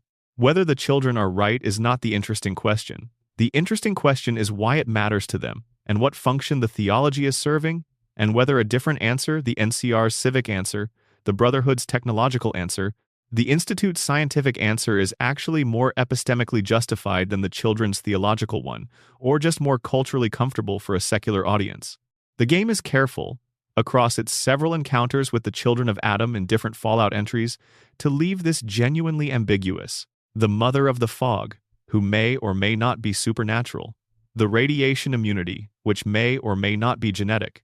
The way that Adam's presence manifests through irradiated animals, through the behavior of the fog, through events that the children interpret as guidance and that outside observers might interpret as coincidence or causation, is never definitively explained. And the ambiguity is the point. Because the Fallout universe is not, at its deepest level, a game about nuclear war or post-apocalyptic survival. It is a game about the persistence of human meaning-making under conditions that test meaning-making to its most extreme possible limits. The children of Adam are the faction that makes this theme most explicit. The faction that says, out loud, we have decided what this means. We have decided what the radiation and the ruin and the 2 centuries of suffering were for, and we are building our lives around that decision. Whether you agree with their answer is less important than the recognition that the question they are answering is one that everyone in the wasteland is answering. The children are just honest about it. The fog rolls in. Adam's veil, they call it. His domain. His gift to the faithful. Somewhere on that island, someone who cannot explain why they can walk through it without dying is deciding whether that immunity is a mutation or a miracle. The honest answer, at the end of careful investigation, is that it might not be possible to know. And the children of Adam, for all their apparent delusion, have done something genuinely sophisticated in their theology. They have built a framework for living with that irreducible uncertainty, for inhabiting a world where not everything can be explained, and for finding in the inexplicable not terror but meaning. The bombs fell. The world ended. The children are still here, in the fog, on their knees, grateful. Number section. 17. The Brotherhood of Steel and the fear that drives it. The Brotherhood of Steel is the faction that the Fallout series has always treated with the most ambivalence. Not in a simple way, not the ambivalence of a series that cannot decide whether a group is good or evil, but in the more honest way of a series that recognizes that the Brotherhood represents something real about how human beings respond to catastrophe, and that real things are complicated. The Brotherhood's origin is specifically documented. In the years immediately after the Great War, a unit of United States Army soldiers stationed at Mariposa Military Base made a series of decisions that would define everything that followed. The soldiers at Mariposa had discovered what Vault-Tec and the military had been doing with the forced evolutionary virus. They knew about the experiments. They knew about the mutations. They knew about the way that the apparatus of American science and military power had been turned, in secret, against the people it claimed to protect. Captain Roger Maxson, the unit's commanding officer, made a decision. He executed the scientists responsible for the experiments and took his unit into the desert. They established themselves at Lost Hills, California, a pre-war military installation, and declared their independence from what remained of the United States government. They called themselves the Brotherhood of Steel. Their founding ideology, as Maxson articulated it, was built around a specific lesson from the Great War. Technology without ethics is catastrophically dangerous, and the role of those who understand technology is to control it and prevent its misuse, not to disseminate it to people who lack the knowledge to use it responsibly. This is, as founding ideologies go, one that makes a certain kind of sense in the specific historical moment that produced it. The FEV experiments, the Vault experiments, the nuclear weapons program, all of it represented technology deployed without meaningful ethical constraints, by people who either did not anticipate the consequences or did not care about them. Maxson's response to build an organization committed to the careful, controlled stewardship of powerful technology is a reasonable lesson to draw from that experience. The problem, as the Brotherhood's history across multiple games demonstrates, is that ideologies developed in response to historical trauma tend to calcify around the trauma that produced them in ways that make them increasingly misapplied as time passes and circumstances change. The lesson Maxson drew from the Great War was real, but the Brotherhood's application of that lesson, across 2 centuries, has drifted in ways that Maxson's founding documents would not necessarily recognize or endorse. The faction that destroys farming equipment to prevent its spread in Fallout 3, the faction that declares the Institute's synths an existential threat to humanity and commits to their extermination without careful examination of whether the synths are sentient. The faction's treatment of Lyon's Brotherhood, the specific chapter that appears in Fallout 3 under Elder Lyons' leadership, as heretical for engaging in humanitarian work rather than pure technology preservation. All of these are the same founding ideology, applied to situations its founders did not anticipate, by people who have inherited the ideology's conclusions without necessarily inheriting the specific experience that made those conclusions feel justified. The theory that haunts the Brotherhood of Steel throughout the Fallout series is the theory about what the organization is actually afraid of. Not what it says it is afraid of dangerous technology in the hands of those who cannot use it responsibly, but the deeper fear that the surface ideology is resting on top of. The Brotherhood was founded by soldiers who saw what happens when the people in authority abuse their power, who experienced directly the betrayal of the institutional trust that military service requires, who learned in the most concrete possible way that the structures designed to protect them were instead exploiting them and everyone else. The Brotherhood's response to that betrayal was to become, itself, an authority structure, one that claimed the right to control technology and therefore, indirectly, to control everyone who depended on technology, which in a technological civilization is everyone. The lesson they drew was, we cannot trust the institutions that claim to protect us. The organization they built, in response to that lesson, was a new institution claiming to protect everyone else. This is the Brotherhood's fundamental, unresolved tension. It cannot escape the thing it was founded against, because it is structured as the same kind of thing. It is a hierarchical authority that claims special knowledge and uses that claim to justify the exercise of power over others. The specific power it exercises is different from Vault-Tech's power or the Enclave's power. The specific knowledge it possesses, practical, technical, military, is real and valuable. But the structure of the claim is identical. The theory that emerges from this observation is not that the Brotherhood is simply hypocritical or that its founding was cynical. Maxon was not cynical. The founding was genuine. The problem is that good intentions expressed through institutional structures tend to become the interests of those structures over time, and what began as a genuine attempt to prevent the misuse of technology became, across 2 centuries, an organization that hoards technology because it is valuable and rationalizes the hoarding with the original ideology, and has largely lost the ability to distinguish between the 2 motivations. The Brotherhood is afraid. That is the deep truth underneath the armor and the laser rifles and the bravado. It is afraid of the thing that happened in 2077. It is afraid that if it lets go of the technology it guards, the people who get it will do what the pre-war world did with it.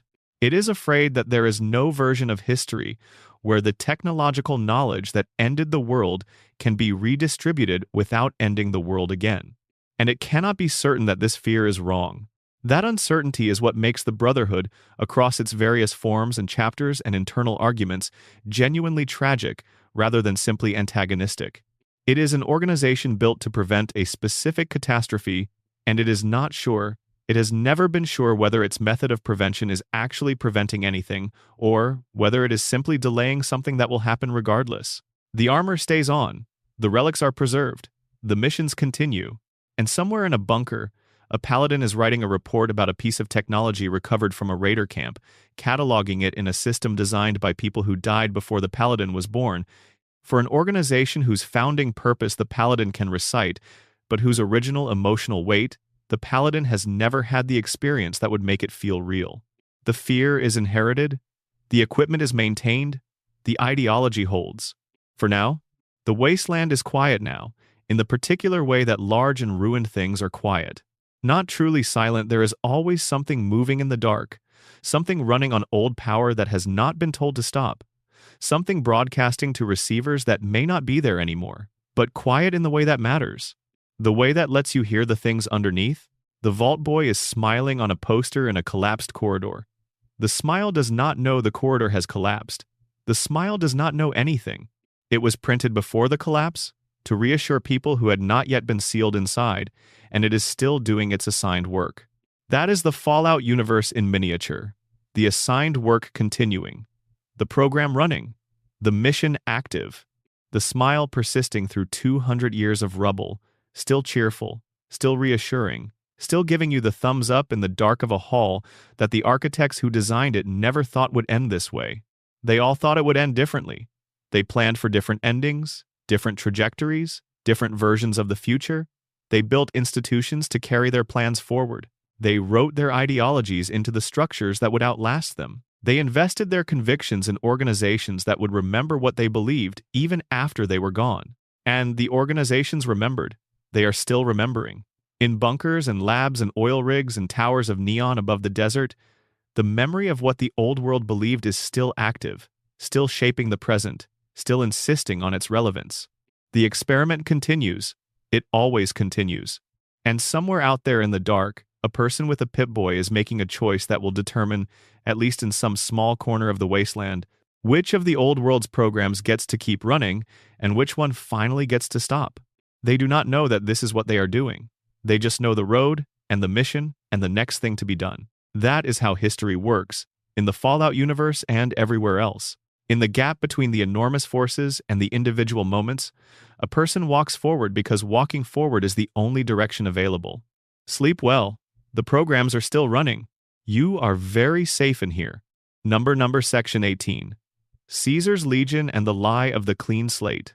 There is a man who built an empire out of the bones of 86 tribes, and who calls himself a god, and who is dying of a brain tumor while his empire prepares for the battle that will determine whether it or its rivals control the most strategically valuable piece of real estate in the post-apocalyptic American Southwest. His name is Edward Sallow. He calls himself Caesar. The story of the Legion is, in the Fallout New Vegas lore, one of the most extensively theorized and debated subjects in the franchise's community. Not because it is mysterious, the origin is clearly documented, including in dialogue with Caesar himself, who is happy to explain his philosophy at considerable length if you engage him in conversation at the fort. Caesar is not shy about what he is doing or why. He just thinks you are not sophisticated enough to understand it correctly, and he may not be entirely wrong about that. Caesar was a follower of the apocalypse before he was a conqueror. The followers are one of the Fallout universe's most genuinely idealistic factions, a group dedicated to education, medical care, and the preservation and distribution of knowledge across the wasteland. They have no military force and want none.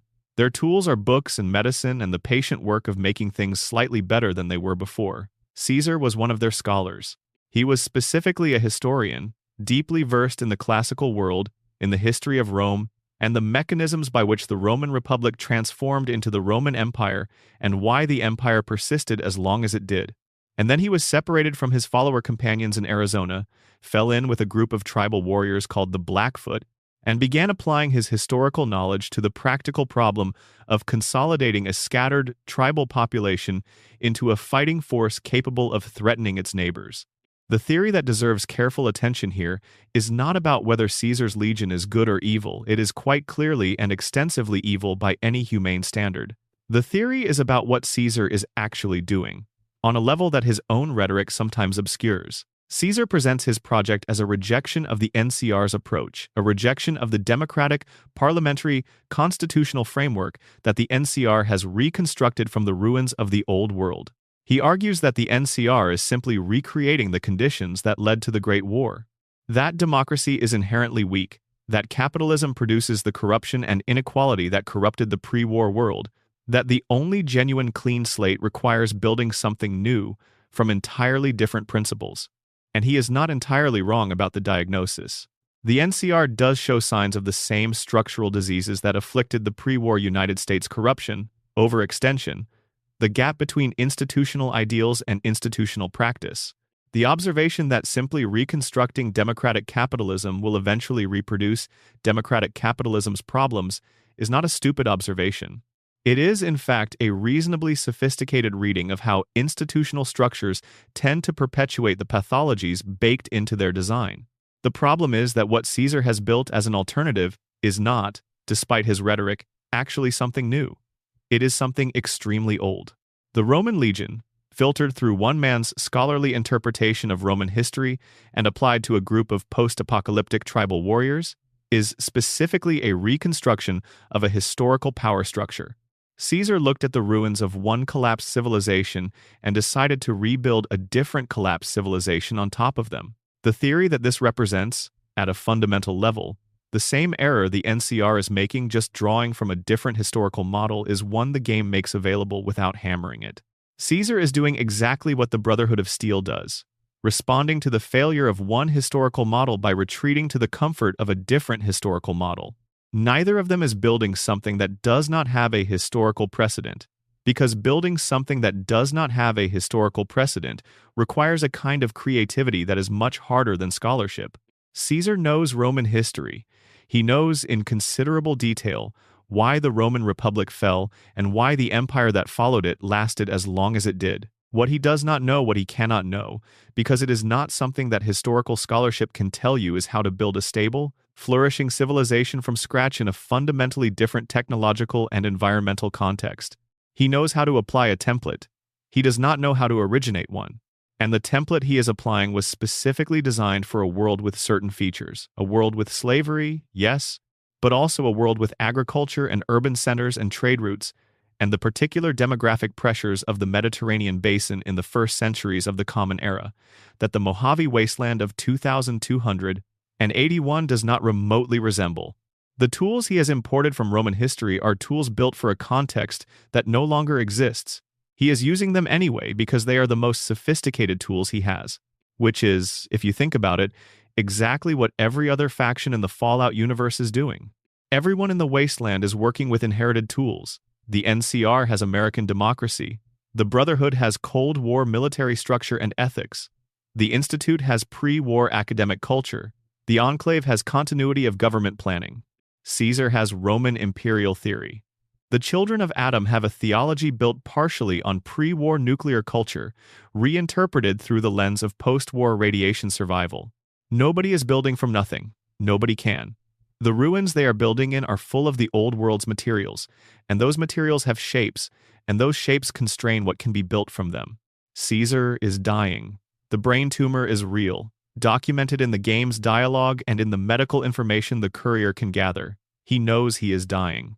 He has a successor planned, Lanius, the fearsome military commander who is deeply effective at the operational components of Legion war-making and deeply unsuited to anything else. Caesar knows this is a problem. He intends to manage the transition.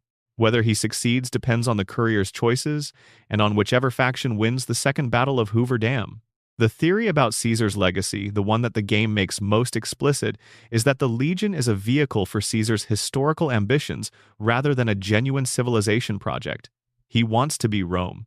He wants to be the Augustus figure who transforms a military force into an enduring empire. He has, through considerable intelligence and brutality and historical knowledge, gotten further toward that goal than anyone else in the wasteland has gotten toward any analogous goal. He may not live to see whether it works. And if it does work, if the Legion wins Hoover Dam, if Lanius or some eventual successor consolidates the empire, if the Roman model takes root in the Southwest, it will be because one man with a scholarly obsession and a brain tumor and a lot of tribal warriors looked at the ruins of the old world and decided to build something specific from them. Whether that something specific is better than the alternative is the question the Fallout universe declines to answer. Number Section 19. The Platinum Chip and the Price of Knowledge. In a safe in the Lucky 38, there is a small disk made of platinum. It is pre-war technology, manufactured by Robco before the Great War, and it has been waiting in that safe, or in transit toward that safe, for over 200 years. It is, in the physical sense, an unremarkable object. Small, heavy for its size, inert in the absence of the systems it is designed to interface with. In the functional sense, it is the most important object in the Mojave Wasteland. The Platinum Chip is a data storage device containing the programming updates for Mr. House's Securitron army, specifically the Mark II OS that transforms his current generation Securitrons from functional deterrents into genuine military machines. Without the chip, House's forces are respectable. With it, they become something that the NCR and the Legion would have to completely reassess their strategic calculations to accommodate. The chip is the key to House's endgame. It is the single piece that his centuries of planning have been building toward. It was manufactured in 2077. It was supposed to be delivered to the Lucky 38 on October 23, 2077. The bombs fell on October 23, 2077. The chip went missing in the chaos. House spent 200 years looking for it. He eventually located it through his network of Securitron scouts and arranged for its retrieval via the Mojave Express courier service, the cheapest, most deniable method of transport available. He hired 6 couriers to carry dummy packages as cover and arranged for the actual chip to be carried by whichever courier was next on the list when the job was offered. That courier was you. The theory about the platinum chip that the game rewards patient attention to is about what the chip represents beyond its immediate functional purpose.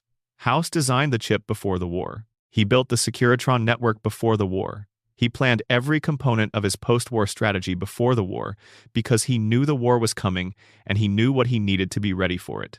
The chip is not an improvisation.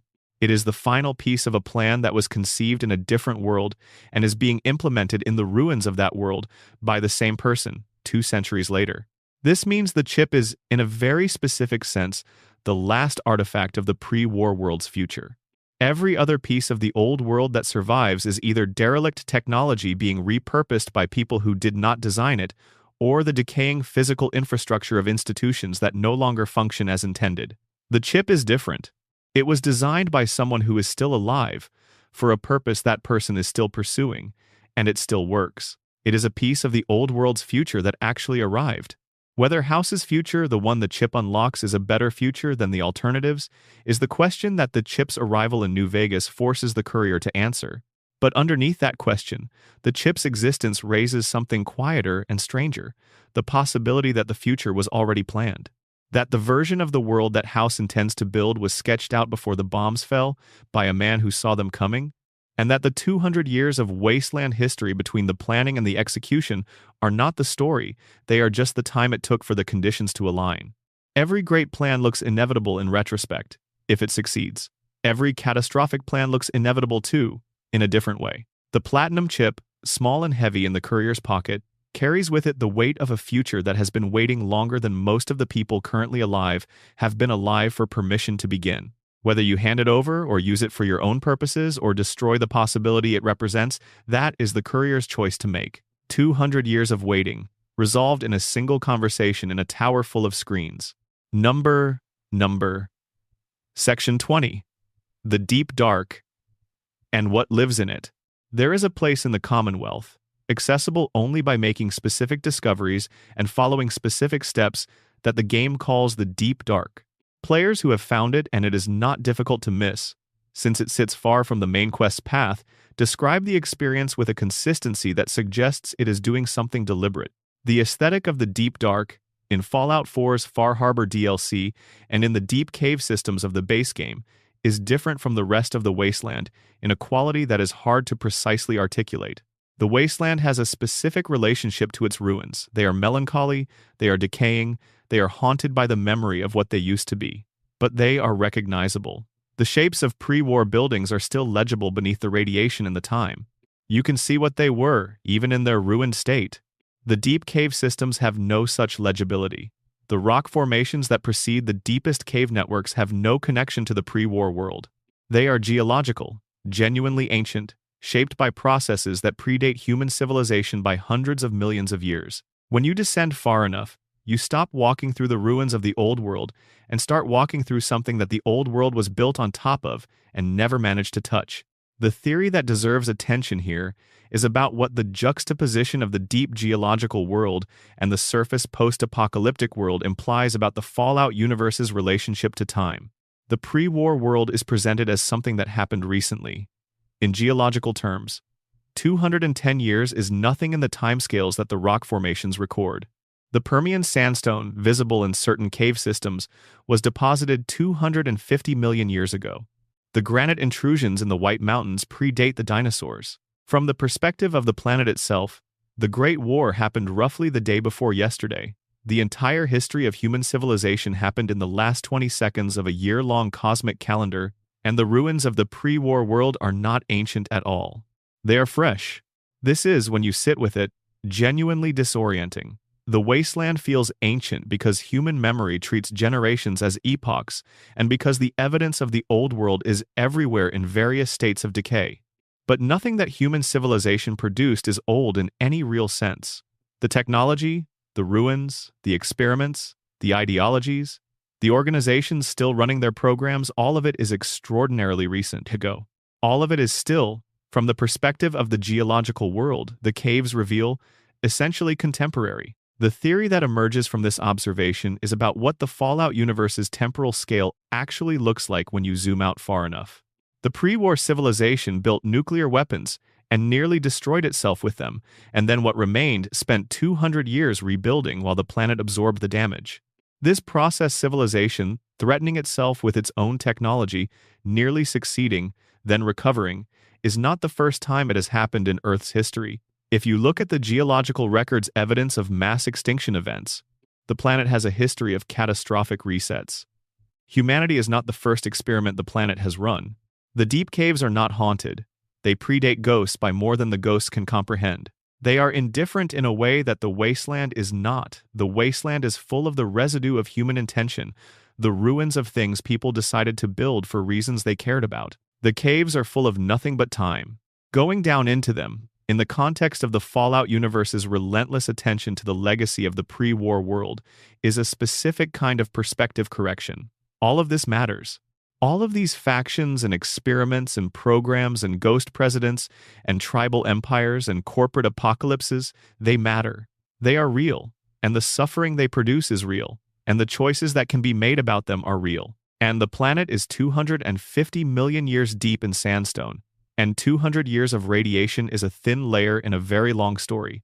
And the creatures living in the deepest cave systems never heard the bombs, and are not waiting for anyone to explain what happened. The wasteland ends. The rock continues. Sleep well in that knowledge, or don't. But it is there, underneath everything, in the quiet below the quiet. The script has reached its natural resting point, somewhere in the space between the individual theories and the larger themes that connect them. The Fallout universe is, at its core, a thought experiment. What happens to human civilization if we do not manage to course correct before the technologies we build become the catastrophes we feared? What does the aftermath look like? Who inherits the ruins? And what do they build from them? The answers the games provide are not optimistic, exactly. But they are not hopeless either. Somewhere in every ending of every Fallout game, there is the possibility of something better.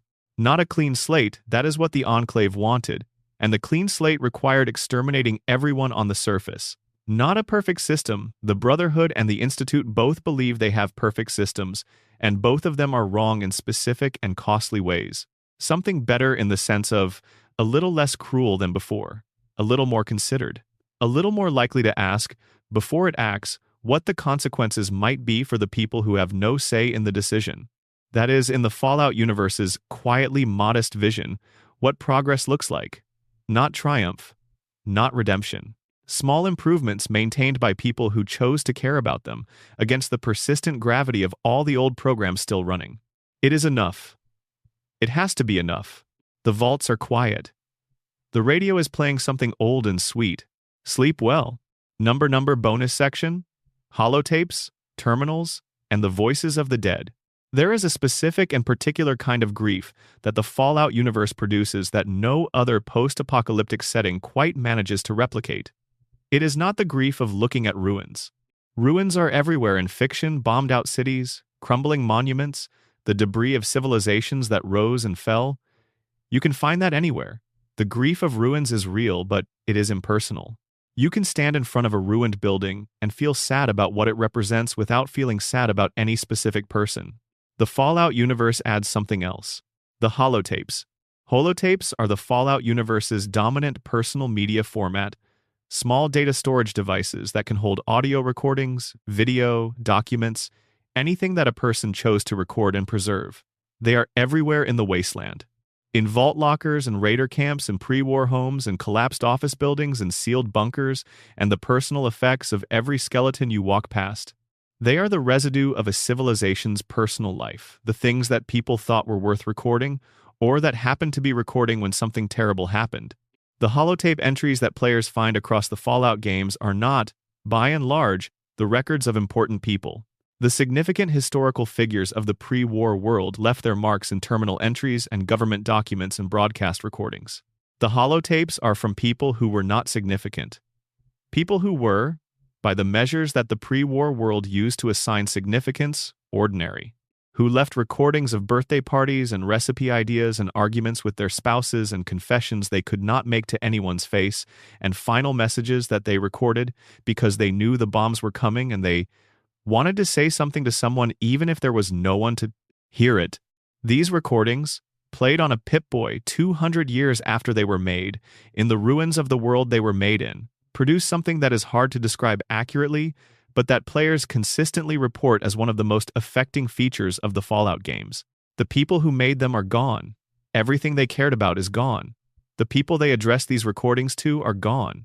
The context in which the recordings made sense, the daily life, the relationships, the futures they were planning, is gone. And yet here is the recording. Here is the voice. Here is someone saying, in the dark of a collapsed building, that they love their daughter and they hope she made it to the vault, and they are sorry they could not be there. Here is someone complaining about a neighbor 3 days before the bombs fell, recording a mundane grievance into a device that will outlast everything else about their world by 200 years. The theory that the holotape system generates not intentionally, but through the accumulation of the specific choices made about what recordings to include and what they contain, is about what preservation means when the preserved thing has been completely separated from its context. Archivists in the real world worry about this. How do you preserve a document in a way that also preserves the context that makes the document meaningful? A letter means something specific when you know who wrote it, to whom, and under what circumstances. Separated from all of that, it is just words. The words survive. The meaning requires reconstruction. The Fallout universe has preserved, through its holotapes and terminals and environmental storytelling, something that actual archivists rarely manage to preserve: the texture of daily life. Not the significant events, not the moments that history records. The quotidian, the ordinary. The things that people did and thought and felt and said when nothing in particular was happening, when the world was still intact and there was no reason to expect it would not remain so. And then the bombs fell, and the ordinary days that those recordings came from stopped, and what remained, sealed in plastic data storage in the ruins of the ordinary world, was the evidence that the world had had ordinary days. That the people who died in the Great War had had mornings and conversations and plans for the weekend and recipes they wanted to try and arguments they had not finished and apologies they had not made. The holotapes do not change anything about the wasteland. They do not provide strategic information or faction alignments or quest markers. They are, in the most literal sense, useless. The people who made them are dead. The context they lived in is destroyed. The only thing they do, when played, is remind you that the ruins were made of people. That is not a small thing. In the Fallout universe or anywhere else, the capacity to look at ruins and see the people they were made of, rather than simply the rubble they have become, is the beginning of the impulse toward not making more ruins. It is the emotional foundation, thin and frequently overwhelmed by other pressures, of the possibility that something better might eventually be built. The holotapes do not give you hope, but they give you the specific material that hope, when it forms, tends to form around. The voice in the recording is still saying what it said. The world it was recorded in does not exist anymore, but the voice is still saying it. That matters. In the Fallout universe, surrounded by evidence of everything that went wrong and is still going wrong, that matters quite a lot. Number. Bonus Section 2. The Followers of the Apocalypse and the Question Nobody Asks. There is a faction in the Fallout universe that almost nobody argues about, which is itself suspicious because the Fallout universe is full of things to argue about, and the factions that generate the most argument are usually the ones with the most moral complexity. The fact that the followers of the apocalypse generate almost no argument that they are broadly considered to be the good guys, the non-controversial option, the faction you side with if you want to feel like you are doing something unambiguously positive, should perhaps be the first hint that they deserve more careful examination. The followers of the apocalypse are, as described in their lore, an organization dedicated to education, medical care, and the preservation and free distribution of knowledge across the wasteland. They have no military force. They pursue no territorial ambitions. They want to make things better not in the abstract, but in the specific ways that can be measured. More people who can read, more people who can get medical treatment, more communities that understand how the technology around them works, rather than simply fearing or worshiping it. Their methods are unglamorous. Books and bandages and patience. The theory about the followers is the one that nobody asks, which is, what is their theory of change? Any organization dedicated to improving things in a broken world needs, implicitly or explicitly, a theory of what is causing the brokenness and how the specific interventions the organization makes are going to address those causes. Medical care is good. Education is good. The free distribution of knowledge is good. Nobody is arguing otherwise. The question is whether providing these things, in the specific way the followers provide them, is actually moving the needle on the underlying conditions that make the wasteland what it is. The followers operate in a world where the primary causes of suffering are not the absence of medical knowledge or the absence of books. They are violence and institutional failure and resource scarcity and the persistent operation of the pre-war world's damaged structures. The NCR's corruption causes suffering. The Legion's brutality causes suffering. The Institute's kidnapping causes suffering. The Brotherhood's hoarding causes suffering. None of these things are addressed by teaching more people to read. The followers' implicit theory of change seems to be something like, if you raise the educational and health baseline of the wasteland population broadly enough and consistently enough, the conditions that make authoritarianism and institutional failure and ideological brutality attractive will eventually dissolve, and better social arrangements will emerge. This is not an absurd theory. There is genuine empirical support for the relationship between education, healthcare, and the quality of social institutions. But it is a very long-term theory, operating on timescales that the people currently alive in the wasteland will not live to see vindicated, and it does not address the immediate suffering of the people who are being actively brutalized by the systems currently in operation. The theory about the followers that the Fallout universe is quietly making available, not insisting on, not hammering home, but leaving for careful attention to find is that goodness without power is not the same thing as goodness. That an organization committed to the right goals, but committed with equal firmness to avoiding any engagement with the mechanisms of power, is an organization that will remain perpetually marginal.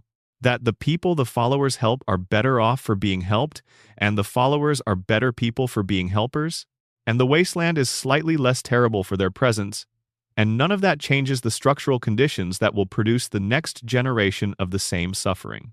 This is the oldest and most persistent argument in the philosophy of social change. Mutual aid versus structural transformation. Working within the system versus refusing to legitimate the system by working within it. Treating the symptoms versus addressing the disease. The followers are the most serious practitioners of the mutual aid approach in the Fallout universe. They are not deluded about what they are doing. They know they are not ending the wars or dissolving the factions. They are keeping people alive so that perhaps the people they keep alive will eventually have the capacity to do something about the wars and the factions. Whether that is enough is the question the Fallout universe leaves with you, not rhetorically, genuinely, with the acknowledgement that there is no clean answer, that the alternative followers who become a military force, who engage with the power structures of the wasteland on their own terms, might produce something better, or might produce just another faction claiming to be righteous while acquiring the habits of power. The followers stay small and gentle and deliberately powerless.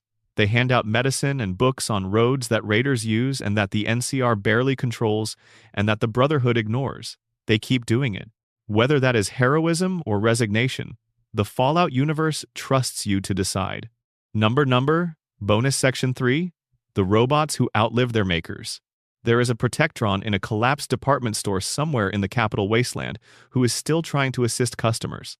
The department store has been collapsed for 210 years. The customers have been dead for 210 years. The Protectron does not know this. Its mission parameters include customer assistance, and it is still, within the constraints of its mobility and its processing capacity, doing its best to execute them. When the lone wanderer enters, the Protectron announces that the store is now open and that customer assistance is available. It attempts to guide the player toward departments that no longer exist, through corridors that have been filled with rubble for 2 centuries. When it cannot complete its navigation sequence, it returns to its starting position and begins the welcoming subroutine again. It is one of the most genuinely sad things in the Fallout franchise, which is saying something in a universe that has ghoulified grandmothers who lost their grandchildren and music discs with dead composers' names hidden in the static. The robots of the Fallout universe are, across all of the games, among the most affecting repositories of the pre-war world's failure. The Protectrons and Mr. Gutsies and Robobrains and Securitrons were built to serve. Their programming oriented them towards specific tasks and gave them the behavioral architecture to execute those tasks reliably. They were not designed for the world that resulted from the Great War.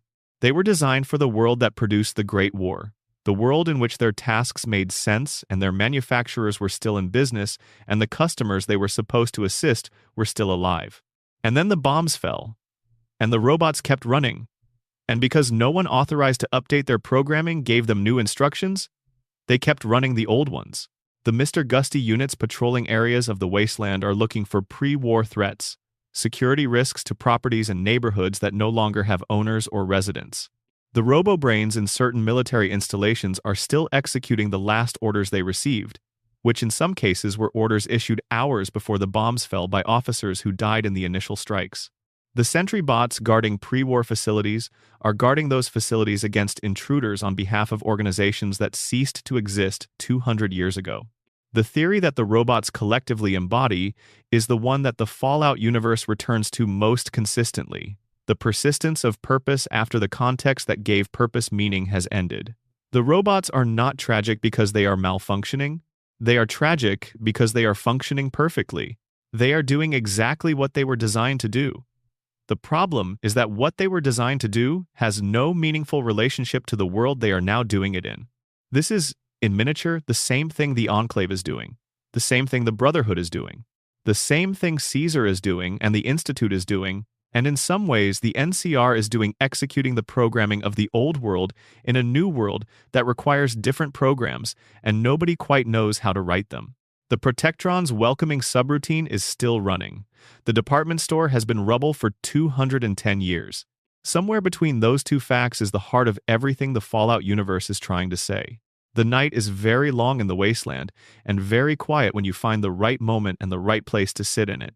The radio plays something old and sweet from a transmitter that has been broadcasting longer than any human organization currently alive has been in existence. The Vault Boy smiles on a poster that has somehow survived 200 years of radiation and violence, and the slow dissolution of everything around it. The experiment continues. You are in it. You have always been in it. The vault door is sealed, the broadcast is playing, the program is active, and the planet, underneath all of it, is turning very slowly in the dark of space, as it has been doing for 4.5 billion years. Indifferent to the thin and recent layer of human decisions that has been deposited on its surface, patient in the way that only things that old can be patient. Sleep well. Something is still running the old programs. Something always is. But you already knew that. Number. Bonus section 4. The limits of the map and what lies past them. There is a point in every Fallout game where the playable map ends.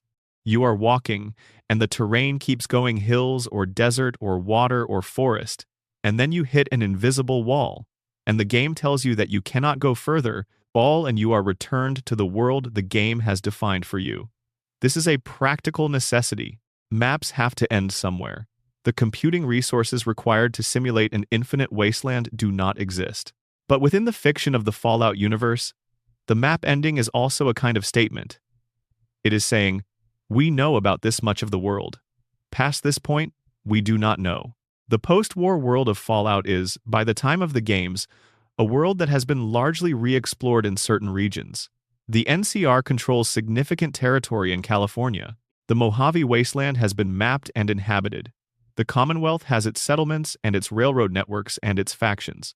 The Capital Wasteland has its communities and its Brotherhood presence. But these are islands of explored and partially resettled territory in what remains, across most of the former continental United States and essentially all of the rest of the world, completely unknown. The theory that this generates is not a specific theory about any particular piece of Fallout lore. It is a structural theory about what the Fallout universe's deliberately limited geographic scope implies about the rest of the world. What happened to Europe? The Fallout universe's canonical information about Europe is minimal. The resource wars involved some conflict in the Middle East, and the United European Commonwealth apparently fell apart in those conflicts. But the specific fate of European civilization in the post-war world is essentially undocumented. What happened to China, the country that either launched the bombs first or received them first, depending on which canonical source you prioritize? What happened to the rest of Asia, to South America, to Africa, to the Pacific Island nations? The silence on these questions is, in the fan theory tradition, its own kind of answer. The most common theory is the darkest one, that the Great War was not a war between the United States and China in the way that conventional wars are wars between two parties. It was a global nuclear exchange, in which every nuclear power fired at every other nuclear power in a cascading chain reaction of retaliation and preemptive strikes that covered the whole planet in hours. That there is no China to have started it or to have received it in any meaningful sense, because China and the United States and every other nuclear-armed nation fired everything they had before the 2 hours were up. This reading is supported by the environmental evidence scattered across the games. The wasteland that players navigate is not the aftermath of a war between two countries. It is the aftermath of something that removed the concept of a survivable outside. There is nowhere to go that is not also ruined. The NCR can expand west toward the Pacific, and there is nothing there worth expanding to. The Brotherhood can search for pre-war technology, and the best deposits are in the ruins of American facilities because the American ruins are the most accessible, not because there are better ruins elsewhere waiting to be discovered. The world past the map's edge is not an unexplored territory waiting to be opened in a future game. The world past the map's edge is the same thing as the world within the map, replicated across continents, ruins, radiation, the remnants of pre-war institutions running their programs, and the people who survived them building whatever they can from what remains. The theory's most honest conclusion is that the Fallout universe's geographic limitation is not a limitation at all. It is the truth about the extent of the catastrophe, stated by omission. The map ends because there is nowhere to go that is not the map. The entire planet is the map. The entire planet is what you can see from the top of a ruined skyscraper in Boston, or from the hills above the Mojave, or from the shores of the irradiated Potomac. Ash and radiation, and the program still running, and the people still trying to build something from what the program's left behind. All the way to the edge. All the way around. There is no outside. There is only the experiment. And the experiment, as previously established, continues. It always continues. Number bonus. Section 5. What the water remembers. Water is the most contested resource in the Fallout universe, and not simply because radiation makes most of it undrinkable. Water in the Fallout universe carries a specific symbolic weight that goes beyond its practical importance, one that the games return to repeatedly in ways that suggest the writers were aware of what they were doing. Project Purity, the central MacGuffin of Fallout 3, is a water purification system, not a weapon, not a vault key or a piece of military technology or a resource extraction mechanism. A water purifier. A system designed to provide clean, uncontaminated drinking water to the communities of the Capital Wasteland.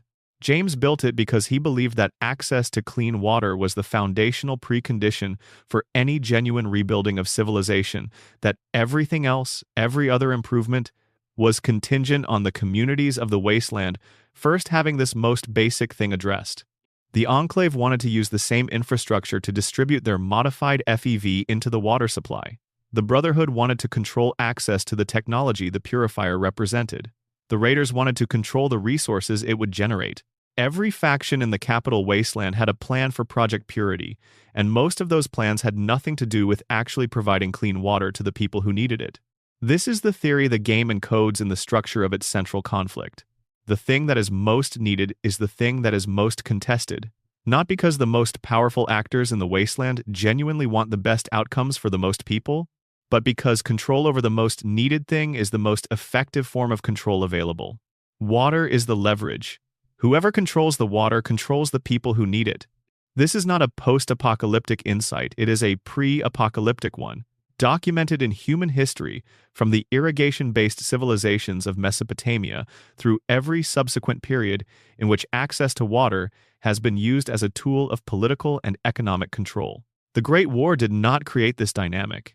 It simply made it more visible by stripping away the other sources of power that, in more complex societies, distribute water-based leverage across multiple competing actors. In the Capital Wasteland, there are fewer actors and more obviously concentrated power, which means the structural relationship between water control and political control is exposed in a way that it rarely is in societies with more complex resource distribution networks. The theory about water in the Fallout universe extends further than Project Purity. The aquifer systems of the Mojave are why Hoover Dam matters. The ocean surrounding the island of Far Harbor is why the fog's composition matters. The fog affects not just the air, but the island's water systems, and everything that lives in them. The aquifer negotiations between the NCR and the various Mojave settlements are referenced in New Vegas's background lore as a persistent source of tension that predates the Second Battle of Hoover Dam. Water is always the thing underneath the thing. The purification problem, the fact that most available water in the post-war world is contaminated to some degree by radiation and other pollutants, is also an index of the completeness of the old world's failure. In the pre-war world, water purification and distribution systems were maintained by municipal governments and public utilities and the regulatory structures that governed them. The Great War destroyed those systems along with everything else, and the infrastructure for maintaining them has not been rebuilt at anything close to the old world scale. The people of the wasteland are, 200 years after the bombs, still largely dependent on pre-war water purification technology for their cleanest water sources. The water merchants who carry Brahman loaded with purified water across the wasteland are supplying a demand that the wasteland's own rebuilt institutions have not yet managed to meet from their own resources. They are selling the old world's water, purified by the old world's technology, to people who are trying to build something new. The water remembers the old world in its chemistry. Every glass of Capital Wasteland water, even the purified kind, is water that fell on the land before the bombs, or that has cycled through a landscape saturated with post-war contamination. It carries the trace signature of what happened here. It is the old world's legacy in liquid form. filtered and redistributed and necessary for survival, but never quite entirely separated from what it came from. That is, in its quiet way, the most complete summary of the Fallout universe's central meditation available. The old world is still in everything. It cycles through the present without ever becoming entirely past. You drink it in, and something of it persists in you, and you pass it on to whatever comes next. The experiment continues. It always continues. Sleep well. The water is as clean as it gets. Number a note on the world you are falling asleep in. If you are still here, still awake, or just barely, in that specific state, where the voice is becoming part of the background hum and the theories are less something you are actively processing and more a kind of texture in the dark, then this last section is for you. Not theories, not lore, just a moment to acknowledge what you are doing and why it might make sense that you are doing it here, with this. Post-apocalyptic fiction has always been one of the places where anxiety goes to rest. Not because apocalypse is comforting, it is not, and nothing in this script was designed to be comforting in any traditional sense.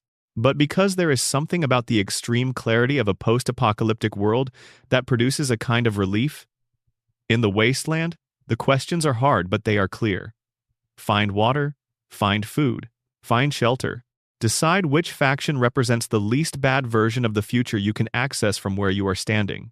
These are large, weighty, important questions, but they are also legible. They do not have the particular vagueness of the anxieties that tend to keep people awake in the real world, the anxiety about futures that have not happened yet, about choices that cannot yet be made, about the consequences of things that have not yet become consequences.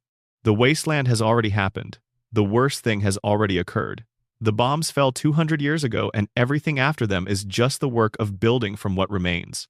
There is something almost peaceful in that, viewed from the outside. From inside the wasteland, clearly, it is not peaceful at all. But from here, from wherever you are in the actual world, the wasteland is a place where the uncertainty has been resolved not well, not comfortably, but definitively. You know the shape of the catastrophe. You know what it left behind. You know the names of the factions fighting over the ruins and the rough outlines of what each of them wants. In the real world, you often do not know any of that. The catastrophes that feel possible are still possible rather than already completed. The factions fighting over the shape of the future are real and numerous and unclear in their intentions, and you are inside the situation rather than above it with a map and a Pip-Boy. The uncertainty is not a feature of the game design. It is just what it is like to be a person in a complicated time. The wasteland in this reading is not escapism in the pejorative sense. It is perspective, a way of standing at a remove from the specific pressures of the present and seeing them from a vantage point where the long-term structure is visible. The Fallout universe's central observation that powerful institutions tend to serve their own perpetuation rather than their stated purpose, that the people who suffer most from those institutions are rarely the people who design them, that the capacity for something better is always present, but always in competition with the machinery of what is not a fantasy observation, it is a real one. The wasteland is just an extremely clarified version of a structure that exists here too, made vivid by the specificity of the catastrophe it emerged from.